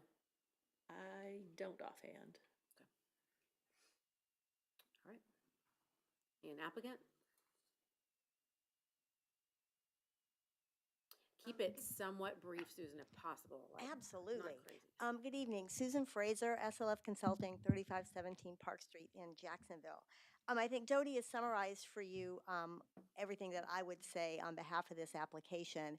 The interchange village centers were designated at the interchanges for the Outer Beltway, and so there's one on Henley and one on State Road 16. And we're here to ask you to consider to expand the acreage of the location at Henley Road only. The one at State Road 16 is 150 acres. The activity center at the interchange in the middle of Lake Asbury is 487 acres, and this is 18.75. And we found that when the Beltway opened, there was demand for additional non-residential services for the community and the Beltway traffic, that the 18.75 was not sufficient to provide. And so Doty's identified for you that this is expansion of acreage, change of percentage of residential uses. As presented, the residential capacity in the expanded 52 acres is less than the residential potential capacity in the current 18.75 acres. That's one of the reasons that you see the 50% going down to 30%. So this represents a reduction in residential and hopefully the opportunity to provide some much needed services to the residents of Lake Asbury. And the applicant is here as well. We are more than happy to answer any questions. We've had a robust conversation with everybody, and we hope that we've answered your questions. Thank you. Thank you. All right, I'm going to open the public hearing. I have two cards, and well, actually I have a question. Bob Neely, are you wanting to speak on this or this one? Correct, okay. All right, so I have Tommy Childress first to speak. Tommy Childress, 3453 Village Park Drive, and obviously, would you mind pulling the area up where it's the purpled out, just so it make a lot more sense so that everybody can actually see? That would be very helpful. I live in the neighborhood of Village Park, which is obviously the neighboring area. I am the HOA president, and we have a wonderful neighborhood. And the area that specifically we are absolutely for the upper part of that, and where we had concerns, and we've had a lot of conversations with the developer, which have been very, very positive. Let me just say that. Been very positive, and they've been really willing to work with us, and they have been, and they've showed it by showing up to our meetings and things like that. It's been very helpful. That is the half circle that's below that area is really what we're really concerned with, and that's because that's literally the front of our neighborhood. That's currently right now it's a wooded area that it has some parts of developed of plumbing and things like that that's pre-existing there. And what we were hoping to have in the previous meeting was, and then we spoke for, was the minimum was set to 0, which was wonderful, but unfortunately it left the maximum of 30, which means it left up to the developer to say, at any point in time, I can do at least 30% housing. It can be apartments, it can be townhouses and things like that. And that's the part because we're nothing but single family homes in that whole entire area, to include the large development of Highland Trail that's right next to us. It's going to be all single family homes. And then we're all for apartments and townhouses, but just not in that area. It just doesn't fit. And so we've had a large conversation with the developer, and he's come up with some ideas that are going to preferably help with that, to not build that, to add additional out parcel there, put a large water barrier in between that so that it provides good separation, and I think would provide a wonderful eye-catching moment to a potentially wonderful addition to the area that we desperately need of extra restaurants and businesses and things like that. That's going to provide a lot of good opportunities for the homeowners that are in there. To include that eventually later on down the line, approximately about 160 or so additional single-family homes to that area for going back, which would be adding on to our development as the HOA, which would actually help us out as well. So we are for it, but the area and concern that we have there, and so far, knock on wood, we've been very fortunate to have good conversations, and we feel pretty good with the developer to provide a good buffer and not to be putting townhomes or apartments. So thank you for hearing us. Thank you for all you do. Appreciate you guys' time. Thank you. Mr. Schiff, you're next. Thank you. My name's Gary Schiff, 3272 Crocus Lane, Green Cove Springs, Florida. We are in support of the increased acreage for the IVC. We have very limited retail in that Lake Asbury area. So we all are in agreement that additional retail commercial is advantageous for everyone living in that area. However, we're very concerned about high density housing. which is allowed in the IVC, particularly in, as Tom mentioned, in that half circle south of Verbena Parkway. My recommendation, and I think the developer may agree, is we're reducing the residential to 0% minimum, 30% maximum. My recommendation is 0% minimum, 0% maximum for this IVC. There's too many homes right now. Values have gone down about 10%. So we're very concerned about hurting existing values by adding that housing. So please consider a 0% maximum for residential, particularly in that half circle, because that connects to our area, and we're very concerned about that. So maybe you could do wording to keep the residential, but north of Verbena Parkway. South, the developer has proposed a kind of connected lakes pond system, which would be great. So, and the other concern is we have 16 homes that will abut the retail commercial IVC. And these homes were all built in 21, 22, and 23 at the peak of mortgage rates. So everyone's concerned that we have proper border and sound and light prevention. And the developer, again, he's been great. He'll attend our HOA meeting tomorrow night. So please give that consideration. Thank you. Thank you. Mr. Neely, you're next. I'm Bob Neely, 3221 Crocus Lane, Green Cove Springs. I live in the same neighborhood. I moved down here from North Carolina a little over 4 years ago, and I wanted to find a good place to build my retirement home. I saw the layout, the plans for what was available at the time there in Village Park. I liked what I saw. I wanted to buy there. I did.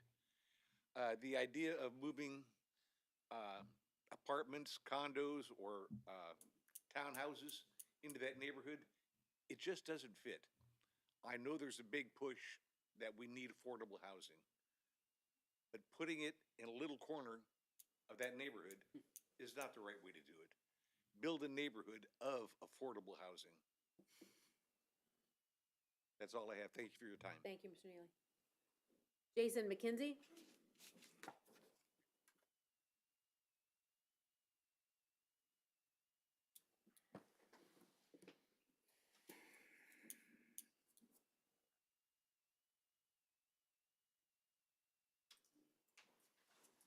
Hi, my name is Jason McKenzie. I live at 2575 Lantana Lane. I'm also a neighbor that lives in Village Park as well.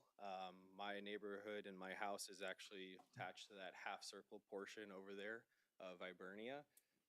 Relatively new homeowner, worked my entire life to be able to have a piece of property. I serve and work as a DoD military member, or DoD civilian, giving back to our military. Very proud to be a part of this community.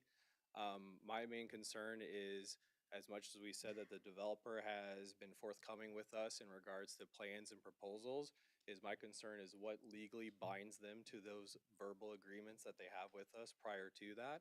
And so as my neighbors have said, a 0% residential maximum would be preferred. It was discussed the last meeting, the first time to our knowledge, that if there was going to be a residential area, it was going to be all secluded in that half moon area, which is obviously exactly what our neighborhood is trying to look to avoid. So I would just love for there to be some legal backing to uphold the wishes of the neighborhood, and in regards to hold the developer accountable to what they have verbally spoken to us. So thank you very much.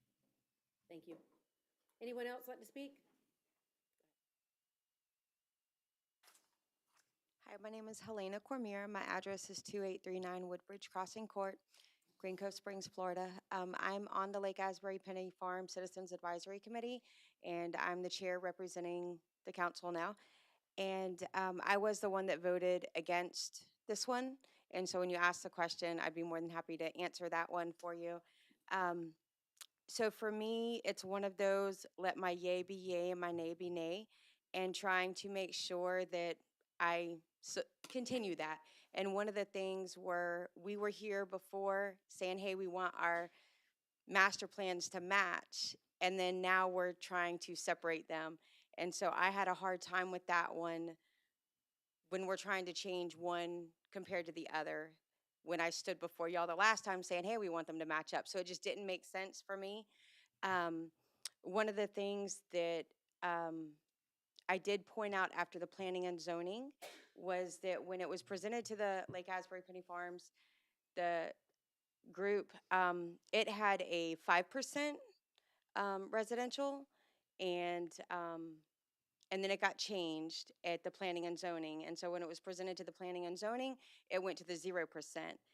But yet when it was kind of presented in the presentation, that understanding and clarity has not been defined. I spoke with Betsy and Commissioner Condon, and she said that she would make sure to kind of address that so that when it is presented to y'all and what we're voting for, that what was presented to us is still defined on what, or the changes that are made. And they took the comments, and they did explain that at the planning and zoning. They took the comments that they heard at the one and then made the changes and then brought it forward. But I still think that that's important for y'all to know that detail, because all these other CIC groups that are out here and they're making their votes and it's presented one way, y'all may not know that the changes have been. And so I would hope that staff would point that out so that y'all know there's been a change. I do understand what the residents are saying on that half moon section. And if there would have been a way for it to have been the 0, and maybe even that half moon section be pulled out of that, the IVC zoning, that may be an option to where they're covered, and that goes back to the other zoning for the commercial, and it's just up there. And if y'all are able to do the 0 and 0, it kind of guarantees them that that doesn't happen. And I do appreciate the coding on the map to where it's defined because of the light industrial and knowing what can be and what can't be. It's important for that clarity. So thank you again for all y'all are doing and trying to digest everything that people are saying. And we do appreciate the developers working as hard as they are with everybody and trying to listen and trying to support and do what they are to have that commercial, because we desperately need it out there. So thank you. Thank you. Dodie, can you address that? What Helena was talking about? You're talking about the changes, right? So yes, there was a slightly different version of that that had 5% as a minimum when it went to the CAC. The applicant made changes. You know, development is an ongoing process. It isn't ever static. So it was changed by the applicant moving forward. Between that meeting and the planning commission, right, yeah. So what you have is what was presented then to the planning commission. But we can make a note to make sure that we itemize, like in our presentations to you going forward, if there is a change. Okay, thank you. You're welcome. Madam Chair, did you have a All right. question also? Just real quick, what was the change? Went from 5 to 0? Correct, right. The minimum, as the minimum, right? As a minimum. Minimum, Yeah. right. So- Right. Yeah. Okay. Susan, Tom, go ahead. If I What's could, that? um, I'm still in it, aren't I? we met with the Citizens Advisory Committee and had made the application at 5% minimum. And we heard conversation there about, do we need more residential?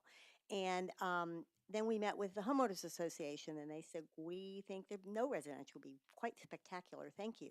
And so we went to 0%, and this was a large discussion at the Planning Commission, that they wanted to support, if the market said there's no residential demand, it should be 0. It should not be required that you stick some in there, even though there's not a market for it, just because of a percentage on the table. But they said, we also want to give you the opportunity to meet that demand if indeed 5 years from now and 7 years from now, you find that it's there. And so what I would offer to you that you might accept for consideration to give some security to the HOA members who have spoken is we could put in the policy, the transmittal of this policy, that residential uses in this location shall be located north of, if they're provided, should be located north of Verbena Parkway. That means, again, if there's a market, we can take advantage of that, but it would protect these existing residents closest to us. And so that might be a way to keep everybody. But I mean, there will be something in the Half Moon. Something will be there. Absolutely, Yeah. absolutely. And I So- think, and Tom can talk to, Mr. Young is here as the developer, and he has met with the HOA several times. There's currently a pond that serves Henley, it's built by the county, that's up against Henley. And so I think he shared some site plans that could modify that pond, move that pond closer to their home. So that would be a buffer, a vegetated buffer and a pond. And then if there's development, it would be closer to Henley. And I think that's what's made the community happy, that there's some solutions they could live with. It sounds like they still would prefer there be no residential there. And we're saying if it makes everybody, happy that we would make that commitment, we're willing to make it and secure that commitment, the policy could actually, you could vote to amend the application, for transmittal that limits the use north of Verbena. That might be a way to do it. And I will say, it's refreshing to deal with developers that are actually listening to the community, and Mr. Young has throughout, and I am very appreciative of that, because I know the residents out there have been through a lot with all the construction and development. So thank you again, Mr. Young, for being that way, and thank you, Susan. Thank you. Okay, any other public hearing people? Anybody? Okay, I'm gonna close the public hearing.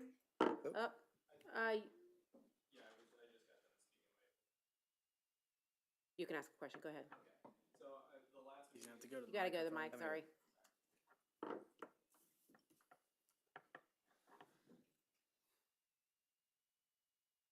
I'm not supposed to let you do this, so hurry. I just wanted a clarification. Last meeting, they talked about that there was only 2.5 acres of buildable space within that half moon. Pull the mic up a little bit, please. 2.5 acres of buildable space in that half moon, which was the closest to the street. So now if we end up making that a pond and all of a sudden we now made property that could be light industry somewhere else, that's also not, I don't think that's what the home association or the homeowners want either. The original asking was either to keep it rural, or if the idea is to create a pond, then that should be the pond to where that 2.5 acres would have been buildable housing. So I guess changing, changing it now kind of changed the narrative of, I think, what the homeowners would want out of that space. Residential above Verbena Parkway is still a good thing, correct? Above, yes. Yes. But if we change the half moon circle to a larger pond, and that's changing the rural landscape, and then all of a sudden we leave space in the half moon for gas station businesses, light industrial, I don't know the definition. However, that would be outside of what we're wanting as homeowners right now. Thank you. Thank you. Okay. All right, public hearing closed. There we go. I'll bring it back to the board. Go ahead. That was my exact question. In lieu of residential, what can go in that half moon? And I don't want to hear pond, because that could go there, but it could not go there too. There are a number of ponds already in that area, in Right. that half moon space. It's my understanding that there is an upland that's maybe 3 acres or so. The applicant could give you a better number. The uses that are allowed would be the commercial retail, currently residential, civic space. Industrial is not allowed. Just to set everybody's mind at ease, that's not allowed at this IVC. Light industrial is allowed down at State Road 16. Well, there's already a but not this McDonald's right there. I'd say so. there's one right down the road. Well, I meant a Something fast like a food, McDonald's, yeah. Yes. Yeah, Fast well, food. yes, absolutely. That's a commercial. oil change shop, Yep. car wash. Yes, indeed. See, that's All your of those. question. I mean, everybody would Yes. love for it to stay rural. I mean, Right, you right. know, but I don't want anybody to leave here thinking it's gonna be a pond there exclusively. Yeah, it could be. and this is a major intersection of incoming traffic for retail right above it, so I can't tell you the number of times I've heard, that would be good if it were over there somewhere. yeah. And that's very What's wrong, common. Courtney? Yeah. Did you have something? No, I don't know, maybe, I missed this, but, I think that purple section is already, IVC, so you're not, it already has all those uses. Right. So even if you, But if you exclude residential, well, but that's what's being asked. pardon me? Right, but that's what the homeowners are asking. I understand, I Okay. understand, but the developer could put something else there, which more than likely will happen. Yeah. So the question is, what could the developer, either today or 10 years from now, put into that space? Any And commercial back to your retail point, use. is that what you'd rather have? I'm not sure. Yeah, that, yes, thank you for asking the question, because that was a good question, that was on my mind. You have a question? Anybody?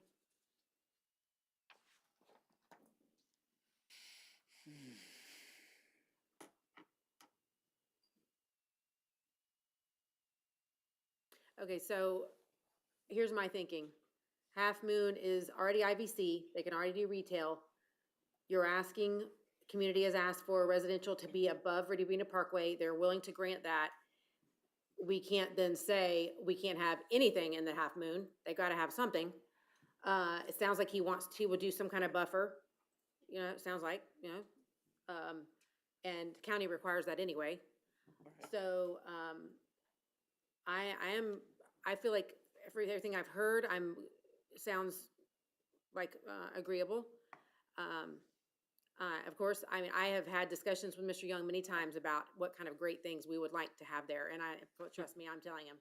And I think, and they're gonna be, and, you know, great things are wanting to come in that area, so I think he, I mean, I know y'all said you spoke to him, I feel like he wants this to be an attractive area. He doesn't want it to be something that residents are gonna be ashamed to live near. So I do think he is going to help us with that. So hopefully that helps. I know they can always do other things, and we've seen that in the past too, but I think this is different, and I think he's gonna continue making it, you know, he's paying for the traffic light at that road. You know, that's gonna be a wonderful thing for the community, for sure. So, anyway, if someone could do a motion, I will if I have to. I have one other Go ahead. question for Dodie. We have two IVCs, Yes, and we're gonna submit a change to only this one. correct. How do we designate this one from that one? The, Can't you designate like mod or some IVC mod, just so that we don't get confused? Later, commission doesn't get confused about what an IVC really means. the code now, the future land use element specifically calls out the IVC at State Road 739, it's Henley, Okay. and the IVC at State Road 16. Okay. So they're very specifically, They are specifically yes, designated. yeah. Okay, that's my question. Yeah. Thank you. Great. We'll move approval. All right, have a motion I'll second. and a second. A motion and a second. All those in favor say aye. Aye. Any opposed? But is the motion to accept the change that you wanted north of? North of Urbana Parkway. Let's see, is that the only thing we need to say? Is that what your second is? That's my motion, Okay. that we would make those modifications in real time. Right, Susan? Okay. So everything on this item plus, yeah, residential above Urbana. Only above. Great. Okay. Thanks, everyone. Did you vote? Did I miss the vote? Residents ought to feel very satisfied that a developer's willing to work with you. It doesn't always happen that way. In fact, it rarely happens that way. All right, we are going all the way back to our first public comment. Minutes, right? Oh, we didn't do minutes either? Gosh. All right, Oh. approval of minutes. I'll move approval of the Board of County Commissioner Budget Workshop minutes from February 5th. Second motion. All right, motion is second. All those in favor say aye. Aye. Any opposed? All right, now first public comment. No. There's another minutes. Y'all are killing me. I make Okay, a go ahead. motion to approve the Board of County Commissioner meeting minutes from February 10th, 2026. Second. Motion is second. All those in favor say aye. Aye. Any opposed? Now, Passes 4-0. Can I get a public comment now, please? Okay. All right, this portion of the agenda is designed to allow citizens an opportunity to bring matters to the attention of the board. At this time, the board will not engage in debate or answer questions. You may email askclay@claycountygov.com and staff will address your questions, or you may email your district commissioner. Public comment cards are conveniently placed at the meeting room entrance and should be submitted to the clerk on the far left of the dais, Ms. Christie over here. You are to limit your comments to 3 minutes. Before addressing the board, please state your name and address. Now I would like to open the first public comment period at today's meeting, and I have Ms. Tasha Hyder here as our first presenter. Hello, Tasha Hyder, Executive Director of Clay County Fair Association, 2493 State Road 16 West, Green Cove Springs, Florida. Thank you, friends, for letting us have time to come address you guys. Normally, it's fair time this time of year, and normally I'm here to talk about funnel cakes, Ferris wheels, and all the excitement of the fair. But unfortunately, that excitement ended a couple weeks ago when I got a surprise quote from our fire services. They decided to bring a 200% increase to our fire services over last year, and the services have remained the same. If this quote sticks, we will be paying more than any fair in the state of Florida. And I have sent the majority of you guys those facts so you can look at yourself. Our budgets and pricing were passed in October, and with the fair being 1 month away, that does not give us enough time to adjust that pricing to absorb this massive increase in public safety pricing. So we're already facing public pressure on affordability, and this situation just increases that. And as you all know, the general public has a hard time differentiating the two of us. They think we're a county service, and we're not. We're a 501c3 nonprofit. And contrary to popular belief, we are not made of millions of dollars. Yes, we bring millions of dollars in, but we also spend millions of dollars to put this fair on for our community. Our net income continues to decrease, and as a matter of fact, we were in the red last year. So this increase does not go well with us trying to climb ourselves out of that. So please keep that in mind when you guys discuss this later on in the meeting. Public safety is our #1 priority, and we are proud of that. We're actually known in the industry to be one of the safest fairs around, and we will continue making that our priority. And we have strong confidence that we'll be able to work together to get through this and have a great fair in 39 days. Thank you. Thank you, Tasha. All right, Mr. Knight, you're up next.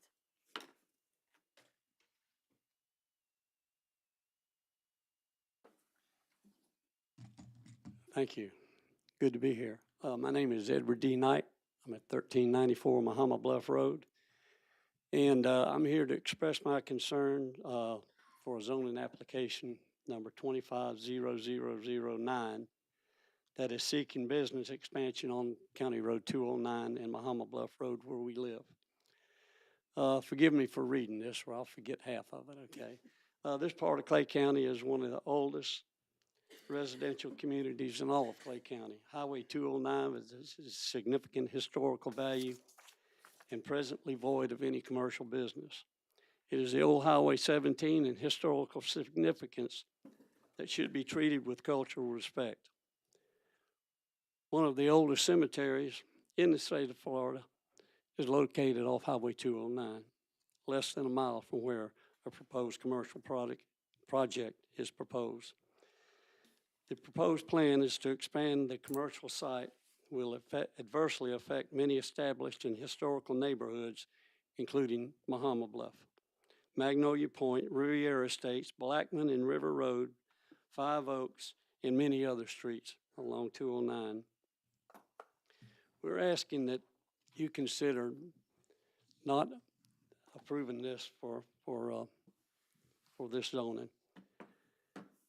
209 is one of the last scenic and non-commercial back roads in Clay County used by pedestrians, runners, bicyclists, and residents of Clay County, and deserves respect and protection from any cultural and commercial invasion. There's more than adequate frontage on the business side, which is Highway 17 and Mahama Bluff Road. This is the business side of the property.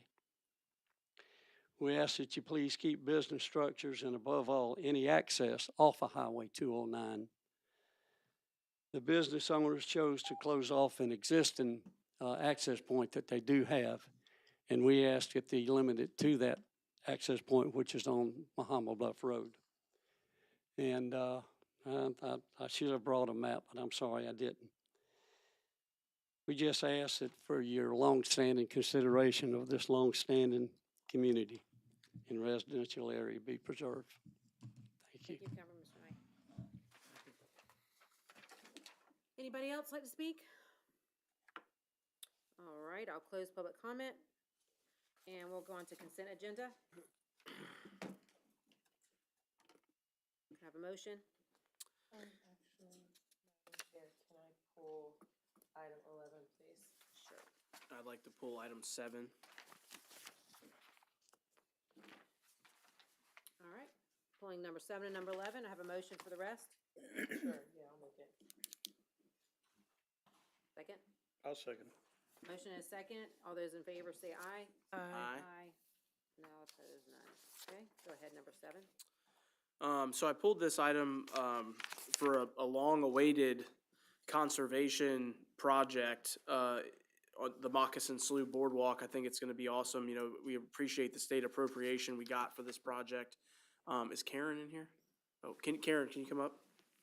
The reason I pulled this item was when you looked at the bids, Legacy, who has done really good work in Clay County, they did the Black Creek Boardwalk refurbish.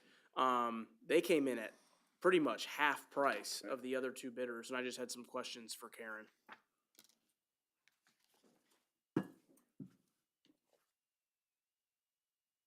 Good afternoon. Hello. So one question that I have is, in the scope of the work of the bid, is there a timeline, like, is there a deadline of when the project has to be completed by? Yes, sir. So, the $400,000 grant that we have that's being applied to the first portion of the project, we do have a timeline to spend that. So we did make the bidders aware of that. I believe it was in the scope. If not, we talked about it at the pre-bid meeting. I don't need the exact, I mean, Okay. I just wanted, so one of the kind of messages that I've heard from citizens when we were doing the Black Creek Boardwalk project was the time, seemed like it kept going and going, and they would do some work and then not do some work and then do some work. So I'm thinking that maybe the bid price was so low because they're a smaller company maybe, and they have less overhead costs or something like that. I just want to make sure that there is a deadline where they have to get the project, done. There is, and that will be incorporated into the contract with them. Okay. And my second question is, how many, are there any further bids that are gonna have to go out for that entire project, or is this the completion, would this be the completion of the Moccasin Slough Boardwalk? So there's a map that's part of your bid in the backup. So this takes care of segment 1, 2, and 3. So we could amend this agreement or go back out to bid depending on how much time is between the two projects to finish up the segment 4, 5, and 6. Gotcha. And then do we currently have any appropriations for 4, 5, and 6, or is that what we're still seeking? I'll Come on let up, Megan. address that. Okay.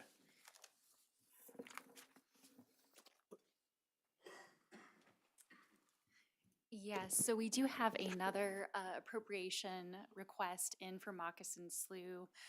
So that could be adopted as early as the July 1 state budget. We requested $700,000, and of course, they're still back and forth on that. Right, okay. Awesome. No, I think this is always a good thing when bids come in at this pricing and it's a reputable contractor, so I think this is good news.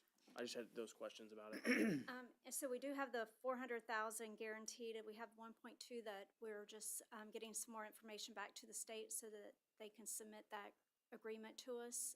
So that is going to help drive the timeline as well. Awesome. That's a good point, through the chair. Megan, is the $700,000 that you're talking about, is that what we have on the palm card, or is it a different, oh, okay, I got you. All right, thank you. Go ahead, Commissioner. Yeah, before you leave, you said we may have to go out for bid. Is it a year, 2 years? What's the length of time So if we get the 700,000 and we get that funding agreement, or we're comfortable it's gonna come in rather quickly, then we could add on those other segments to the current contract. But what if we don't get it and we have to wait till the following year? Then we'd have to go out with, Yes. rebid it. I'm sure the contractor would maybe wanna revisit their pricing. And just another comment, I thought the Black Creek Trail Bridge or boardwalk went quickly compared to what DOT was doing on 17, actually, so. Yeah, true. I think, residents residents that ride it every single day. Oh, I know, were itching but to get back out there. Yeah. No, I think, and lastly, my last kind of statement I'll make a motion is that, this is a great addition to conservation land in Clay County. We hear from citizens all the time about wanting to have conservation, and this whole corridor is conserved. There cannot be anything developed. It's a beautiful marsh, and we're gonna make it even more beautiful. So with that, I'll make a motion to approve item number 7.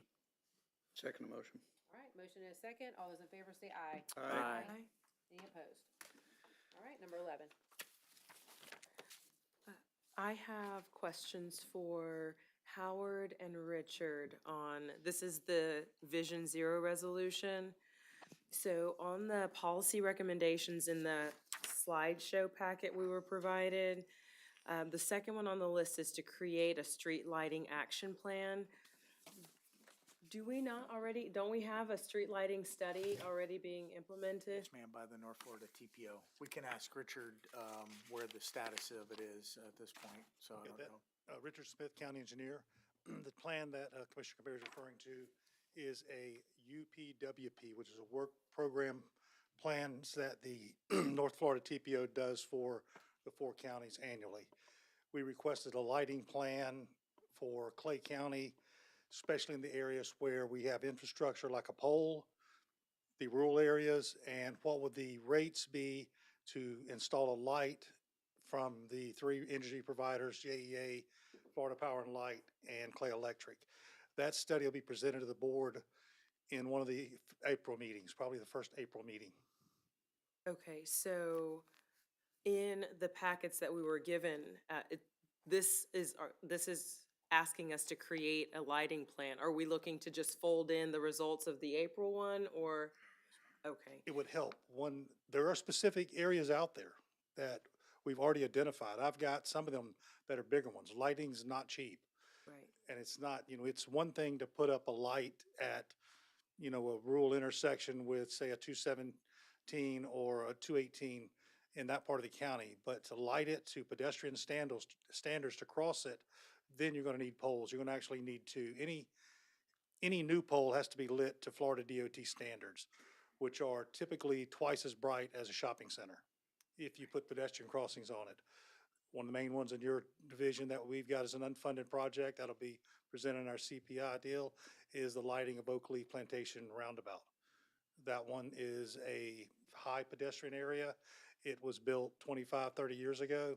It is not up to standard for pedestrians. So that would be something, the lighting study may identify it, but the lighting study from TPO is gonna be more focused on rural intersections like that and provide us a way to give the board a cost of what this would be, more of an improvement than an actual Right. certification, so to speak. Okay, I think you're hitting the nail on the head in that I'm curious about creating these plans, but we've talked about lighting throughout the county. I'm thinking about Cheswick Oaks and who has to fund it. I mean, when I asked about this 2 years ago, 3 years ago, I was told that the community would have to first get a majority of those who live in that area to agree to a service increase so that they could pay for the utilities being out there. So if we're going to create and eventually adopt a street lighting action plan, does that plan that we've already asked for help or assistance on, is that also going to identify who's paying for it? Or is it gonna be, Is it that if we ask for a plan that we're then tethered to the costs of that plan? No, no, ma'am. This question came up too. There's lots of suggestions, you know, both on the slides and then if you go into it completely here on in a short, midterm, and long-term plan that's there. Most importantly, when it comes to street lighting, it's that in perpetuity, the electric bill that comes with it, you know, and we're very much aware of that. And that's why, you know, Richard has mentioned that, you know, take a look what electrical company would be involved in it. And then the means of that payment would have to be discussed and to move forward on it. Again, I think the overarching umbrella of safety comes into play with it when it comes to the lighting plan, right? And to keeping those vehicles and pedestrians especially. There are new requirements for pedestrians when it comes to lit intersections that Richard can brief you on that are pretty new in the expansion from there. But ma'am, it doesn't mean that you're tied to it. We would have this plan and we would discuss that, and we would obviously take a look at what would be most cost efficient and effective to use, you know, and moving forward. We would need help from the community to pay for it. I mean, in perpetuity. Yeah. Okay, so I understand the sensitivity of this topic, so let me just lead with saying, I know what we're looking to accomplish, but because we're talking about noble intentions, I'm coming from a standpoint that it requires more scrutiny because there's a lot that is being recommended to us and they're great ideas. And again, the objective is a good one, a noble one. However, we also have to assess that good plan is going to come with a price tag. And I'm looking at the fourth item on this list is to create a pedestrian signals requirement. Don't we already have one for the county? Like, don't we have to abide by statutory requirements when it comes to, again on this list, adopt a residential speed ordinance or establish a speed requirement near parks, or installing an emergency vehicle signal priority? I thought that most of these concepts are already codified in statute somewhere. So then what's missing from our ordinances and policies such that we have these recommendations being presented to us? Because I'm looking at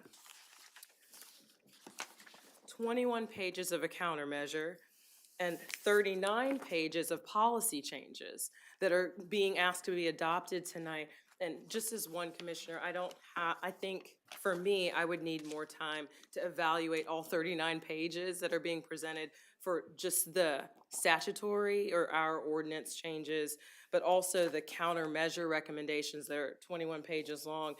And I don't object to the mission. I think that the gentlemen have made it very clear what we're looking to accomplish. But I'm trying to find out, where's our gap? Like, are these really gaps that we have, or aren't we governed by statute to abide? I'll get some help from the county attorney. One particular area is a state statute on speed. Speed limit in the state of Florida in any unincorporated area in a residential street is 25 miles per hour. That's the minimum that we can post and have the sheriff's department or enforce it and write a ticket. We do a one-time only study as part of that ordinance to drop it to 20 miles per hour. In the incorporated areas of Orange Park, Green Cove, Keystone, Penny Farms, they can put their speed on their residential streets at 20 miles per hour and it still be enforceable. So any statute beyond that,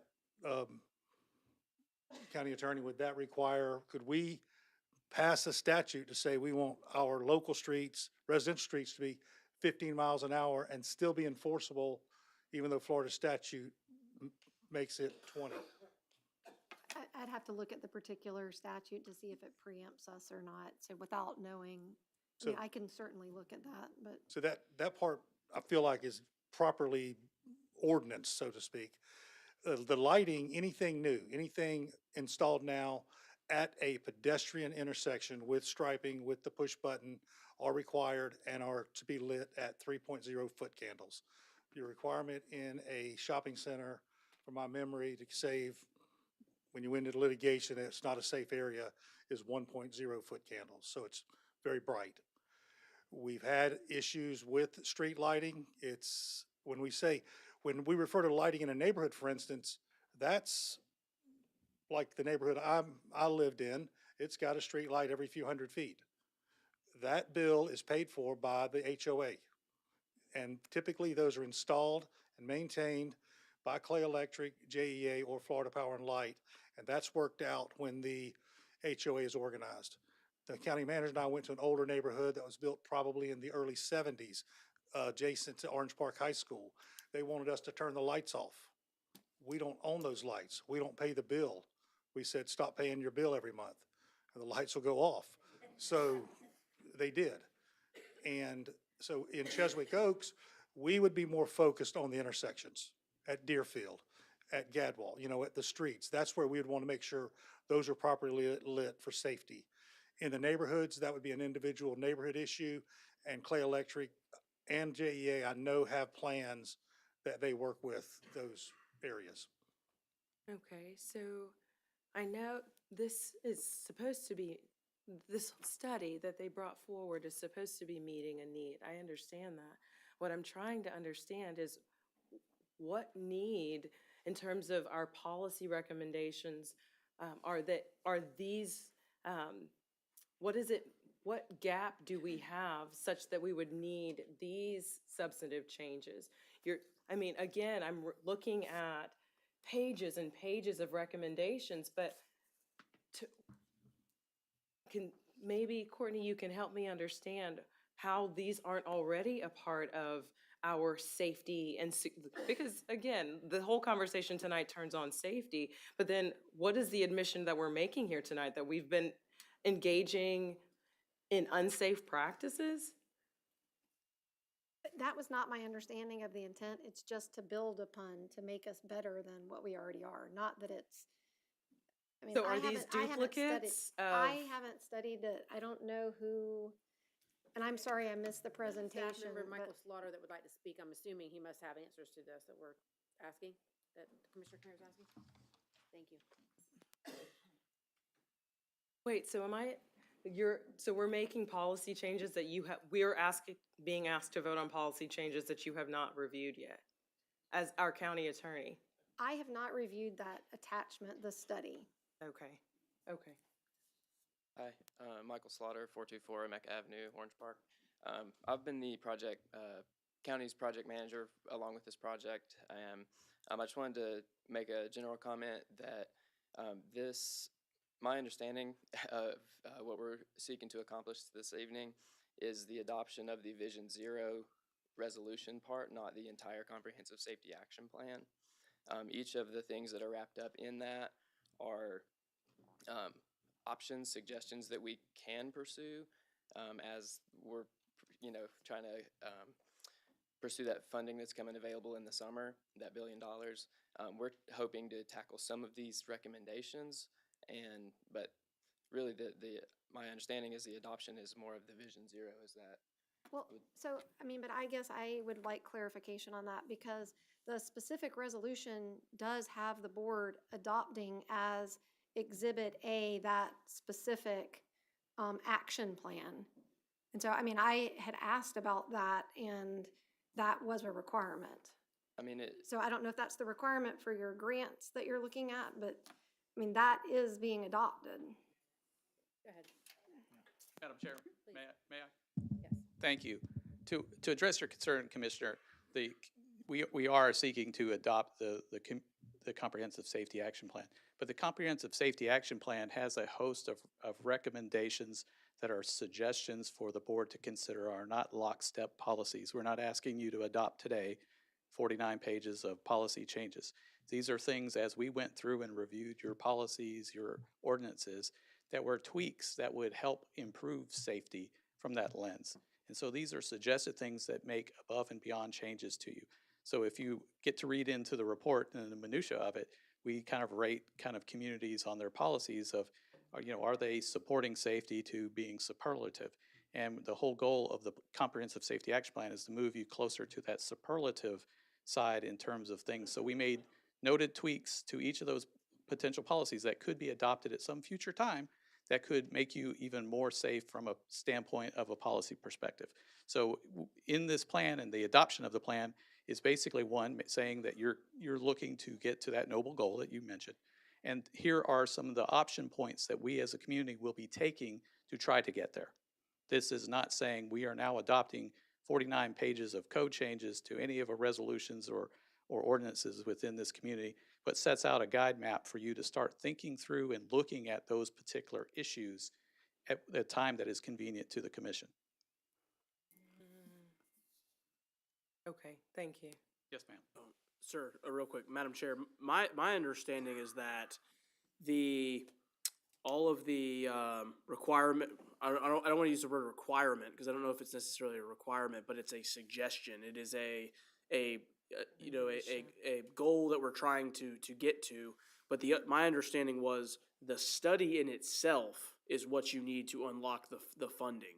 Yes, sir, and that's what we've talked about as kind of as two steps in the action asking is you're adopting Vision Zero as kind of your policy objective goal. And then this plan is the roadmap or project book that you could use to try to get there. Right. And so this plan was developed. There's a certain methodology that the federal government wants you to use, and this plan is developed in that compliant method of what the feds are looking for. So when your grant team goes this year potentially to apply for funding, first thing that the Federal Highway Administration is, do you have the plan? Step one.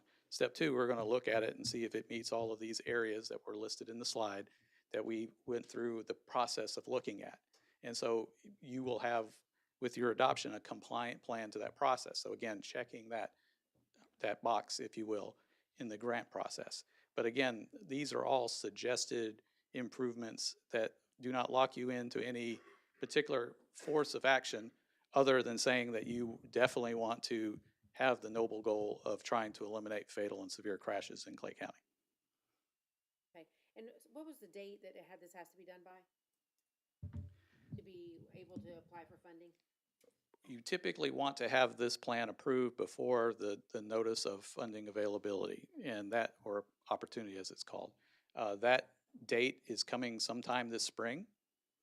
It is not, we had a briefing with USDOT just last week and they're still talking about it, but it's this spring. And so that was why staff also worked to put this plan together so that it could be adopted now so that you would be prepared to be able to go give this plan to USDOT, make sure they're comfortable with it, and then be able to apply for grant opportunities when that notice comes out. Okay, so you make the recommendations as you have. Yes, We ma'am. apply for funding, we get funding, would be wonderful. Then we can decide whatever recommendations we want to actually act on with that funding, correct? Yes, ma'am. I think there's some baked into what you're saying is that it's arbitrary to put this plan together. Because if we're looking at, so arbitrary in that, well, let me ask you this.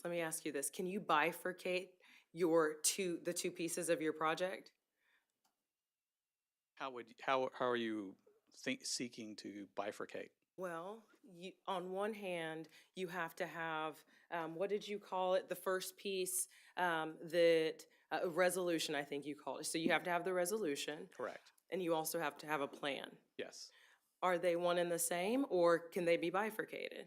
Technically, they are bifurcated in their nature. But that's not how it's being presented tonight, though, right? Because you would need the plan in order to check the box when staff goes to apply for the grant. Per what you're explaining to us, they would also need to reference the plan of action in order for them to be able to continue down the checklist. If you were seeking to apply for federal funds, then it would be, in essence, there are two actions, correct? And so you can always go and put a Vision Zero plan resolution together and say, hey, we have no plan to do that. If you were then, the consequence of that is then if you were seeking federal funding, they have no basis for you to make that eligibility to. So they've been kind of linked in this agenda, in this meeting, but we could have adopted a Vision Zero resolution 3 months ago and then come back to you subsequently with the plan. It just was the way the process was done in order to bring these documents to your attention.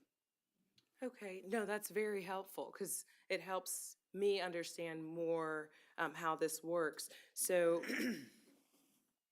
I would love to move forward with the adoption of the resolution as well as the plan.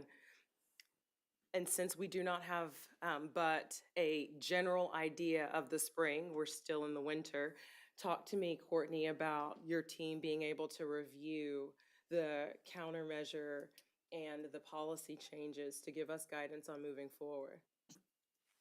I mean, we can certainly do that, but I mean, I think you had a whole team that put this together, right? I mean, so it's your recommendations, right? And so I guess, are you Yes, looking ma'am. to us to determine whether they're correct or not? Well, actually, yeah, I think so. I don't think that it is a inappropriate allocation of resources to have the county attorney review policy recommendations that an outside source is presenting to us to adopt. No, I'm not saying that at all. I'm just saying I mean, sure, we can review it, but because it's policy, it really falls to you. I mean, we can certainly review it to see if we find any inconsistencies, but I think it will ultimately fall to your discretion. Right, but this would not be the first time that your department gave us suggestions about policies though, right? Like, what I'm saying is, we are being asked to adopt all of these documents. Your team is in the best position to identify for us where there are duplicates or where there are gaps that we really do need to shore up. So it makes me wholly uncomfortable to say that we have to move forward tonight if you haven't had a chance to review this in your team. Like, for me, I don't see the harm in waiting 2 weeks to review all of this if our deadline is sometime in the spring. That's my thought. Just bear in mind, Commissioner, I don't know what spring means to the administration.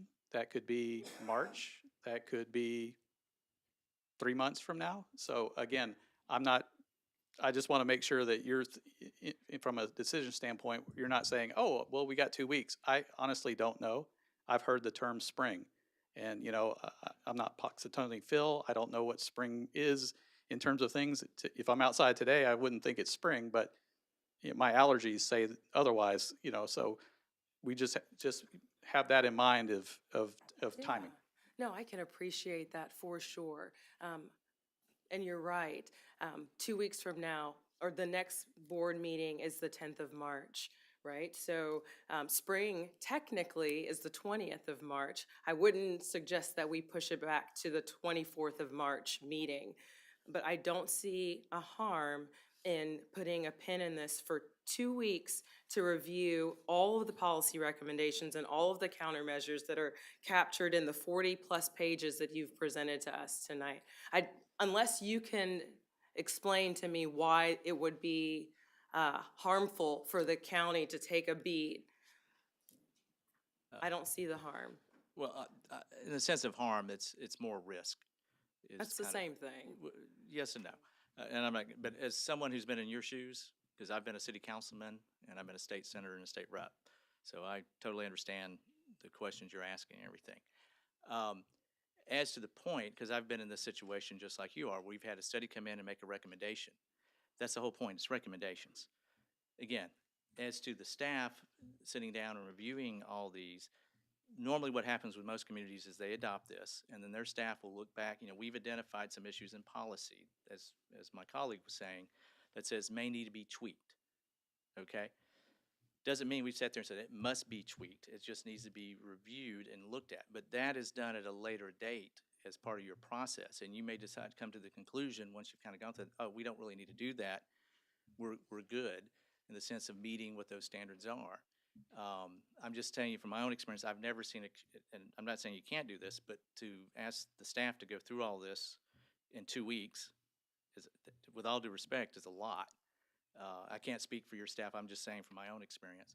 But again, usually what this happens is where you're looking at this as you go along, you're doing this in a process over a period of time through these recommendations, deciding which ones are you going to look at, which ones you're going to move forward.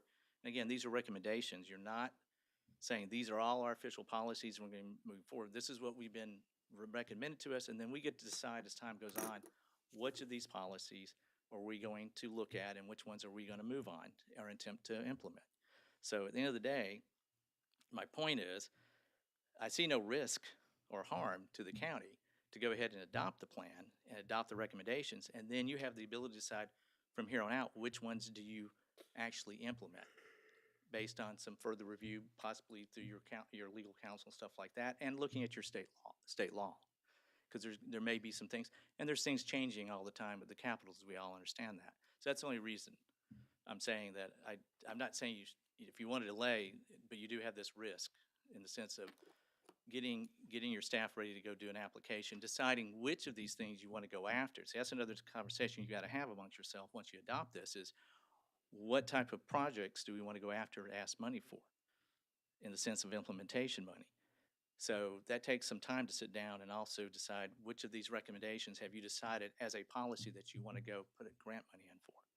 So again, this is not something, if they ask for NOFA very quickly here, you could be behind the curveball a little bit. That's the only concern I see. And again, from my own experience, I don't see anything that you're not taking on any liability issues or anything like that of adopting these recommendations, and then you have the chance to go through these as time moves forward. So anyway, just wanted to add that in from my own experience being in y'all's shoes. Thank you. Yes. Through the chair. On Foresight's, tell me about Foresight's investigation to come up with these recommendations. Did you find any gaps in federal or state requirements that we're not meeting? I assume you looked at what we have and what we need to do to come up with these recommendations. Yes, sir. What we did is pulled those regulations and looked at it at what is at the time of what we had of state and federal requirements and compare against. And again, there isn't anything that is a glaring deficiency in the policies that the county has. Again, which is refreshing for us because we go to many communities where there are significant gaps that do have a liability issue. These policy changes that we're recommending are tweaks, again, that improve safety and from that direct lens of that. Is what the county is doing wrong, anything wrong now? No. Can you get better, and particularly from a lens of safety? Always, certainly. So that is the directive of how these recommendations were made. So these recommendations are enhancements to an already, we have policy in the county, so these are just enhancements to our current policy. Correct. Yes, sir. Thank you. All right, do I have a motion? I'll move approval of item 11, the adoption of the resolution and also the supporting community safety action plan. Second motion. Motion and a second. All those in favor say aye. Aye. Any opposed? Aye. And it passes. I also want for, Chrissy, this is for you, for the record to reflect that I think that there's a fabricated sense of urgency on this one. Appreciate it. All right, we'll move on to number 13, new business, discussion of Fair Association costs for 2026 fair, including letter from the Clay County Fair Association and public safety costs. Madam Chair, Commissioners, good evening. There are two items for a discussion, up for discussion and for determination by the board. First one that each of you have is a letter from Tasha Hyder, the Executive Director. Tasha spoke earlier in concerns about something separate, which will be talked about here on the second item. This one here is a letter just asking that the unpaid portion from their 2025 rental fee, along with the 2026 rental fee, be used for Exhibit Hall 1 improvement project. We've been working with the Fair Association to try to get this to fruition. We have still some other questions to ask and some details to work through.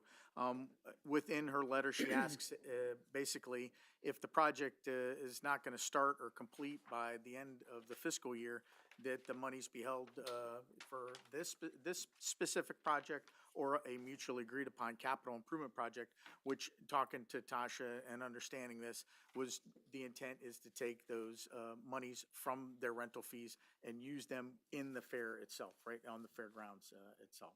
So that's the first one, up for discussion, up for any questions that's on that, and just looking for determination for approval. So for me, there's two questions that I have, and maybe Justin, I think Justin's looped in on the project. Justin, the project. Thank you. Yep. Yep. So the first question is what's the tentative plan of the project for the exhibit hall, and what's the cost? All right, Justin Pierce, Director of Parks and Rec. Good afternoon, well, excuse- good evening. The project that we're discussing is the renovations of Exhibit Hall 1 of the fairgrounds. Currently, there is no installation or AC to it, so Tasha's requesting, which is a mutual beneficial project for the county and the Fair Association, is to renovate that and get it operational for not only the fair's use, but for rental opportunities for the county afterwards. As far as the cost of the project, the initial quotes that we received from the Fair Association and with our assessment with our capital projects and facilities team, there was a discrepancy there, and so our team looked at it. We're looking around the $300K range, and I know Gene Price is in the background. Not sure if anyone from Capital Projects is here, but the initial quotes that we received from the Fair Association was within the 140 range, and so our team looked at it and made some adjustments and tweaks, provided it, and that's where we are now, of having those discussions of what are those standards that we need to abide by in the load calculations to make sure that the AC units are what they need to be for the capacity of that 9,000 square foot facility. And so that's why we're requesting to put the project into almost a holding account. So as we get to the finish line of what that actual scope looks like, we'll be able to take those monies and put it forward with any other efforts that our grants team is looking for. I think we have 2 grant applications out there for Exhibit Hall 1 and 2A and 3. So if we do receive those monies this upcoming summer, we can apply it as well. So, but if not, that project is earmarked for, the monies are earmarked for that project. I can say just from my experience, getting air conditioning in that exhibit hall is huge. I mean, just from the cornhole event, we would have been able to invite more people if we would have had AC in there. So that's definitely important. As the parks, sorry to put you on the spot, but as the parks director, do you see any downside of putting that money away? Is there anything that we're not going to be able to pay for now because we're doing that? No, sir. Again, this is the Fair Association's rental fee that we're looking to apply, the balance of 2025 and the 2026 fee. Again, the county does not have funding earmarked for the exhibit hall renovations, so this is a plus to getting AC and the installation to that facility. So having an account gives us a starting place to find more funding to completely renovate. And as you said, the cornhole tournament, was talking with Teddy earlier this week. There's an additional 700 participants that could have come to Clay County if we would have had Exhibit Hall 1 up and running. And currently in the fee schedule is $400 a day that we're not getting on rental fees if we were able to rent it to the public. So, so it is a benefit to the county to have that up and running, and currently is not. My only, and it's kind of like the next conversation we're about to have too, that's where we're going to have to talk about that as well. So I don't, I'll have to wait till we get there, I guess. But I think it's definitely smart. I think it's, one, it's good, really good business to invest that money back into the property. It's one of our largest, if not the largest, economic drivers in the community. So improving that, expanding our capacity is a great thing. And I think I'm in favor of trying to get that AC project done for sure. Yeah, all I can say, it's kind of a win-win concept, although it's, it's kind of rental fee that should come to the county, but we're reinvesting it into a facility that's going to promote recreation in the county, so I think it's a good idea. We should hear back from the grants that by the summer, you said? Is that I believe it was June, July, the timeframe. Yes, ma'am. all right? Any other questions about my portion? Or? Thank you, Justin. Thank you. Madam Chair, could we have a determination on that first part? Need to vote on that. I'll make a motion to allocate the unpaid portion of the 2025 rental fee along with the 2026 rental fee into the Exhibit Hall 1 Improvement Project Fund. Second the motion. All right, motion and a second. All those in favor say aye. Aye. Any opposed? Passes 4-0. Outstanding, thank you. Good, that's on that. All right, and thank you, Justin, for your help. The second item that we have up is a discussion, as Tasha alluded to, with regards to public safety and the costs for this upcoming year. What I asked is to have a printout, because it's very hard to read on your computers, an Excel spreadsheet that was developed. As I'm talking about the spreadsheet, I'd ask that Chief Mock come on up, and he can either be at the podium there or right over here. But just as he's walking up so that you all understand it, looks pretty complicated, pretty colorful. But what it shows you that on the lower half of it is the 2025 fare quote that was on there for last year. And then up on the upper part is what was calculated based upon our schedule of fees that was adopted back in September of last year. In the center part of it, you see the hourly rate for different positions within the fire department. You see attendees and participations, that comes from our event ordinance. And then you see kind of the numbers that were each year from 23, 24, and 25, and some of those average numbers. Those numbers come into play in order to fill in the numbers of firefighters within those particular areas, and then what numbers of firefighters would you use are based upon the attendees and participants within our event ordinance. Each one is color-coded on blue, red, yellow, and green. Those are the standard that you have there. Rescue, engine, you've got your rover crew, and your supervisor part. Two areas that were added on here are the MERV, that's in the light yellow or brown color, and then the light blue color is IMT. On the far right are projected attendees. Those were what were used to build this Excel spreadsheet, and you can kind of see how they match up. They're not spot on what the averages are for the past 3 years, but they're pretty close, relatively close. Final thing I'll point out to you all, and then I'll open it up to Lauren if he would here and talk about this specifically in those costs.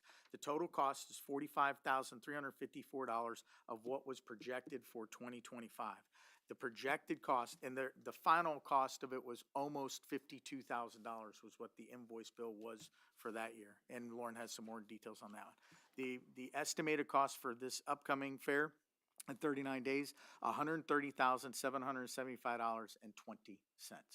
So, Madam Chair, if I may, I'd like to turn over to Lauren so that he can talk about these and give a little bit of history and provide some details on that, and then finalize like where we can get to and some guidance from the board. Lauren Mock, Fire Chief. And let me start by saying I assure our fair friends in the back, we're not attempting to either put them out of business or provide exorbitant costs for services.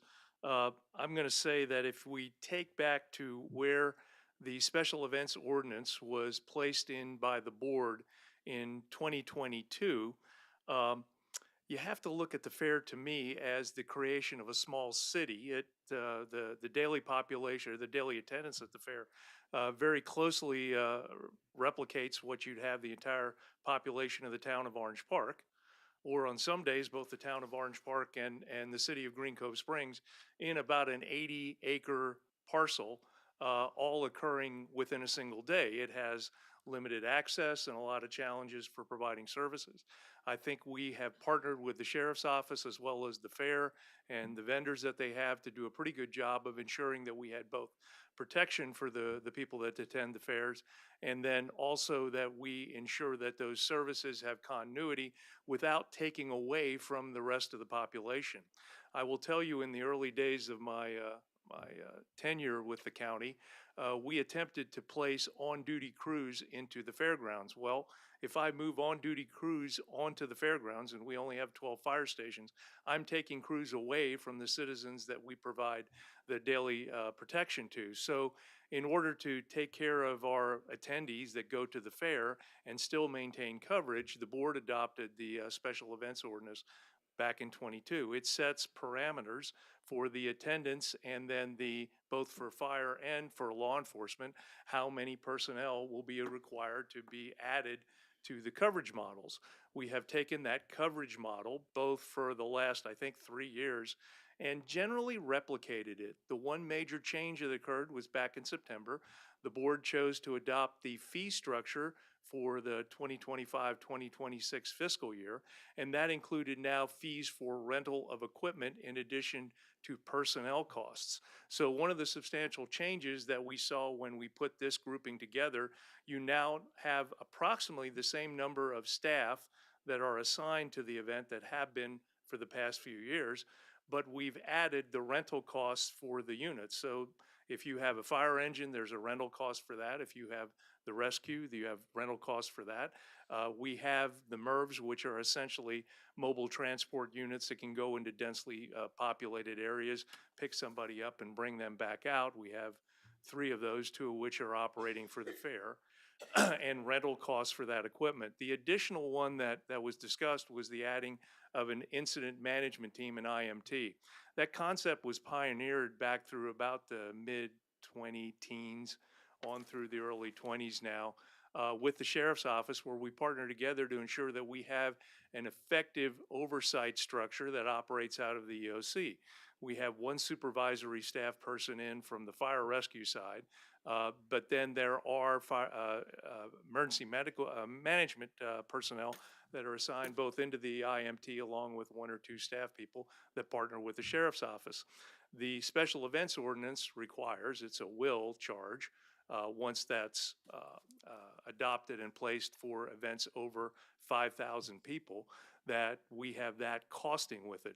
We found last year we weren't charging for that in the past. Obviously, to be compliant with the ordinance, it would require us to place those charges onto it. So when you look at your list, you will see that we have charges for the rescue crew. We have both the personnel and the equipment, the engine crew, personnel and equipment. We have the supervisory staff that we add with it. We have a roving crew that essentially monitors and utilizes those MRV units to go into populations to bring people out. And then the IMT costs. So yeah, from the board's, from the fair's perspective, I could see they were surprised by that because of those changes that were placed in September into the new fee structure. But I think we're kind of caught in a quandary. From the staff side of the Public Safety Department, we have a requirement, I think, to give you a cohesive plan to ensure that we can protect this small city that organizes over these couple days. And by the same token of it, we have responsibility to assign those appropriate cost factors that apply to that. So that brings us, I think, to where we are today with it. I certainly can answer any questions relative to it, but we are attempting to apply the board's ordinance as well as the board's costing policies as effectively as we thought we should for this.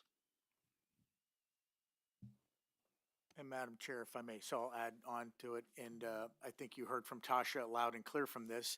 The Fair Association is looking for some relief on this large increase year over year and relief in that expense to them. There are different ways you could go about doing it. I would propose that a way would be a cost sharing, a percentage perhaps, that could be discussed. And that would be either move forward throughout the agreement that we have through the fair, or we phase it in some way in that cost sharing, moving through their agreement for the next 4 years. Obviously, we're going to renew it, but if you look at it, 4 years is kind of the number until the contract runs out. There's other ways you could do it too. You could make adjustments to personnel, you can make adjustments to equipment, you can make adjustments to the cost of that. It becomes very difficult and complicated.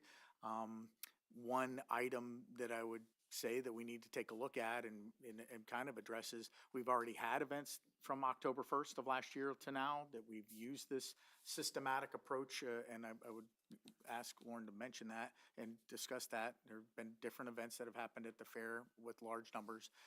And then moving forward, what would you want us to do for other events? There are other events that are coming up. So that, the proposal would be like an open discussion, the cost sharing portion of it, what the pleasure of the board is on that. Anybody have any questions or comments before me? Chief Mock, just a quick question. When did we let the fair know the adjustment? Once there's a process that goes with special events. So they started on, I believe, January 15th with getting the first information with the group. I believe they were notified within the last week or so when they finally reached what they had to provide for costing and informed them of it. You know, and before we talk dollars and cents, I think one of the things is it's very important for our community, one, from an economic development standpoint, and two, just as, you know, at the end of the day, I think we all need to understand we're all on the same team. The fair, the sheriff's office, the fire department. This is a Clay County event where Clay supports Clay. And one thing that I would like to see come out of this is us get to the table with the Fair Association to work together to create a timeline where we're not in this position, right? Where the county has a seat at the table with the Fair Association. They, I see Tasha nodding back there, where we can sit proactively, you know, Tasha, you can get with our staff on when you need to start making budgetary decisions. So then we can proactively say, here's what we're looking at for next year. So we're not, you know, in this point. I wanted to make that point first. Yeah, and that's what I'd like to hear, fellow commissioners, on where all of you are at with, you know, the cost. Cause it's $85,000 more than they paid last year, which we could all agree that's a pretty big jump. But everyone's money's tight, so we gotta talk about that. So, speaking of what Commissioner Scrumley just asked, can you speak on as far as communications that have been happening, are meetings that have been happening along the way? Because I know there was meetings before January. Oh, yeah. Yes, ma'am. I don't know if Justin left or not. He must have. So he left me without his timeline. There have been numerous meetings and email correspondence, especially for Exhibit Hall number 1 and other aspects of it. We even have a safety meeting. We established a safety meeting to walk through the fair to identify areas of risk when it comes to the public safety and that. Again, the event ordinance requires, you know, a 90 days out to put the application in. It was noticed that it wasn't tracking within the system, so Jason took it upon himself to reach out to Tasha at that time. I think really the start of it happened in January with regards to planning for it. Obviously, the plan is what the board or Fair Association and Tasha's board comes up with what events they're going to be, right? And how dangerous a particular event may be than others, or how benign it may be. So, you know, those go into the plan of the safety portion of it. So yes, there's been, and again, I can't speak for Justin, and I don't even see Gene here. So unfortunately, I'm left with, you know, without the document to tell you what it is, but maybe somebody can get a hold of them and we can get to that later. But there's been numerous correspondence that have been happening back and forth. Now, correspondence specific to the fee change happened. We don't know what that ultimate fee is going to be until the plan is there. That's the bottom line for that portion of it. So communication happened, meetings happened, but the money-wise didn't happen, discussions until recently. Until January, till Lauren, as Lauren mentioned, whatever that date was in January, that was when we all knew what the plan was. The sheriff knew, fire knew, emergency management knew, and the Fair Association knew. Yeah. Anybody else before me? I have a comment, and this is just a preview of what's going to happen in the future. The affordability of an effort such as this, public safety, is getting to a point where, you know, I don't know that we can afford the public safety, but we can afford the impact of an incident happening with 14,000, 20,000 people. You know, God forbid those consequences would be even worse. So, you know, we talk about affordability in housing. If they do away with you know, property tax, there's going to be affordability problems throughout the whole spectrum, including public safety. I don't care what the governor says. So, you know, we need to look at, you know, when you have to pay 1.8 for a ladder truck, or is it 2.3 or something? You know, it's. Between 1.8 and 2. A lot. Yeah. You know, you just, we are gonna have this discussion more frequently in the future. So, you know, people can say, I can't afford it, and you're gonna have to modify your habit patterns. You know, I keep going back, I'm mature enough to remember before cell phones, before the internet, before streaming, before, we had rabbit ears, before Starbucks, and, you know, we didn't have, well, we had affordability problems. You know, I lived in, with 10 other children in a family. We only had one bathroom in the whole house. You know, today, that would be unheard of. Crazy. But that's how we got by years ago, okay? And we're gonna have to have some of those austere type discussions with our population, I think, because I don't know any other way. But back to the matter at hand is, we have an obligation to keep the public safe. And so these items are not out of line in my opinion. But the implementation, I think, like the county manager alluded to, I think is appropriate. My only conundrum there is we've already executed with other organizations with special events at a higher rate, and that's my only problem here. Yeah, so it doesn't affect in such a high level the smaller events as it does the fair, you know, I mean. But the smaller event, it's the same proportion. Right. So. Heather, do you have something you wanted to add? She's helping me out with the timeline. I have the timelines from when we spoke with staff about their discussions on the exhibit hall project. So in August, late August, they, well, let me take a step back. In July, there was an email from the Fair Association asking to apply the $40,000 that remained from the last year's invoice for the rental fees to a project that they had. My understanding was they hadn't identified the project. They just asked for a project. They might have identified the exhibit hall at that time. In August, they met with Jean to discuss the scope of the exhibit hall.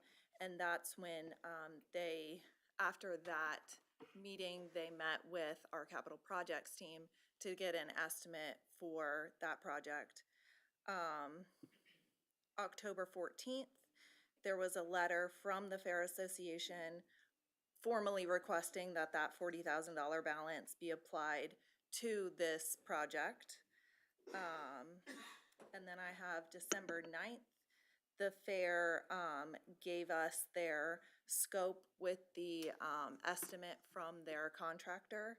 And then Jean's team met with them again in January to go over that scope.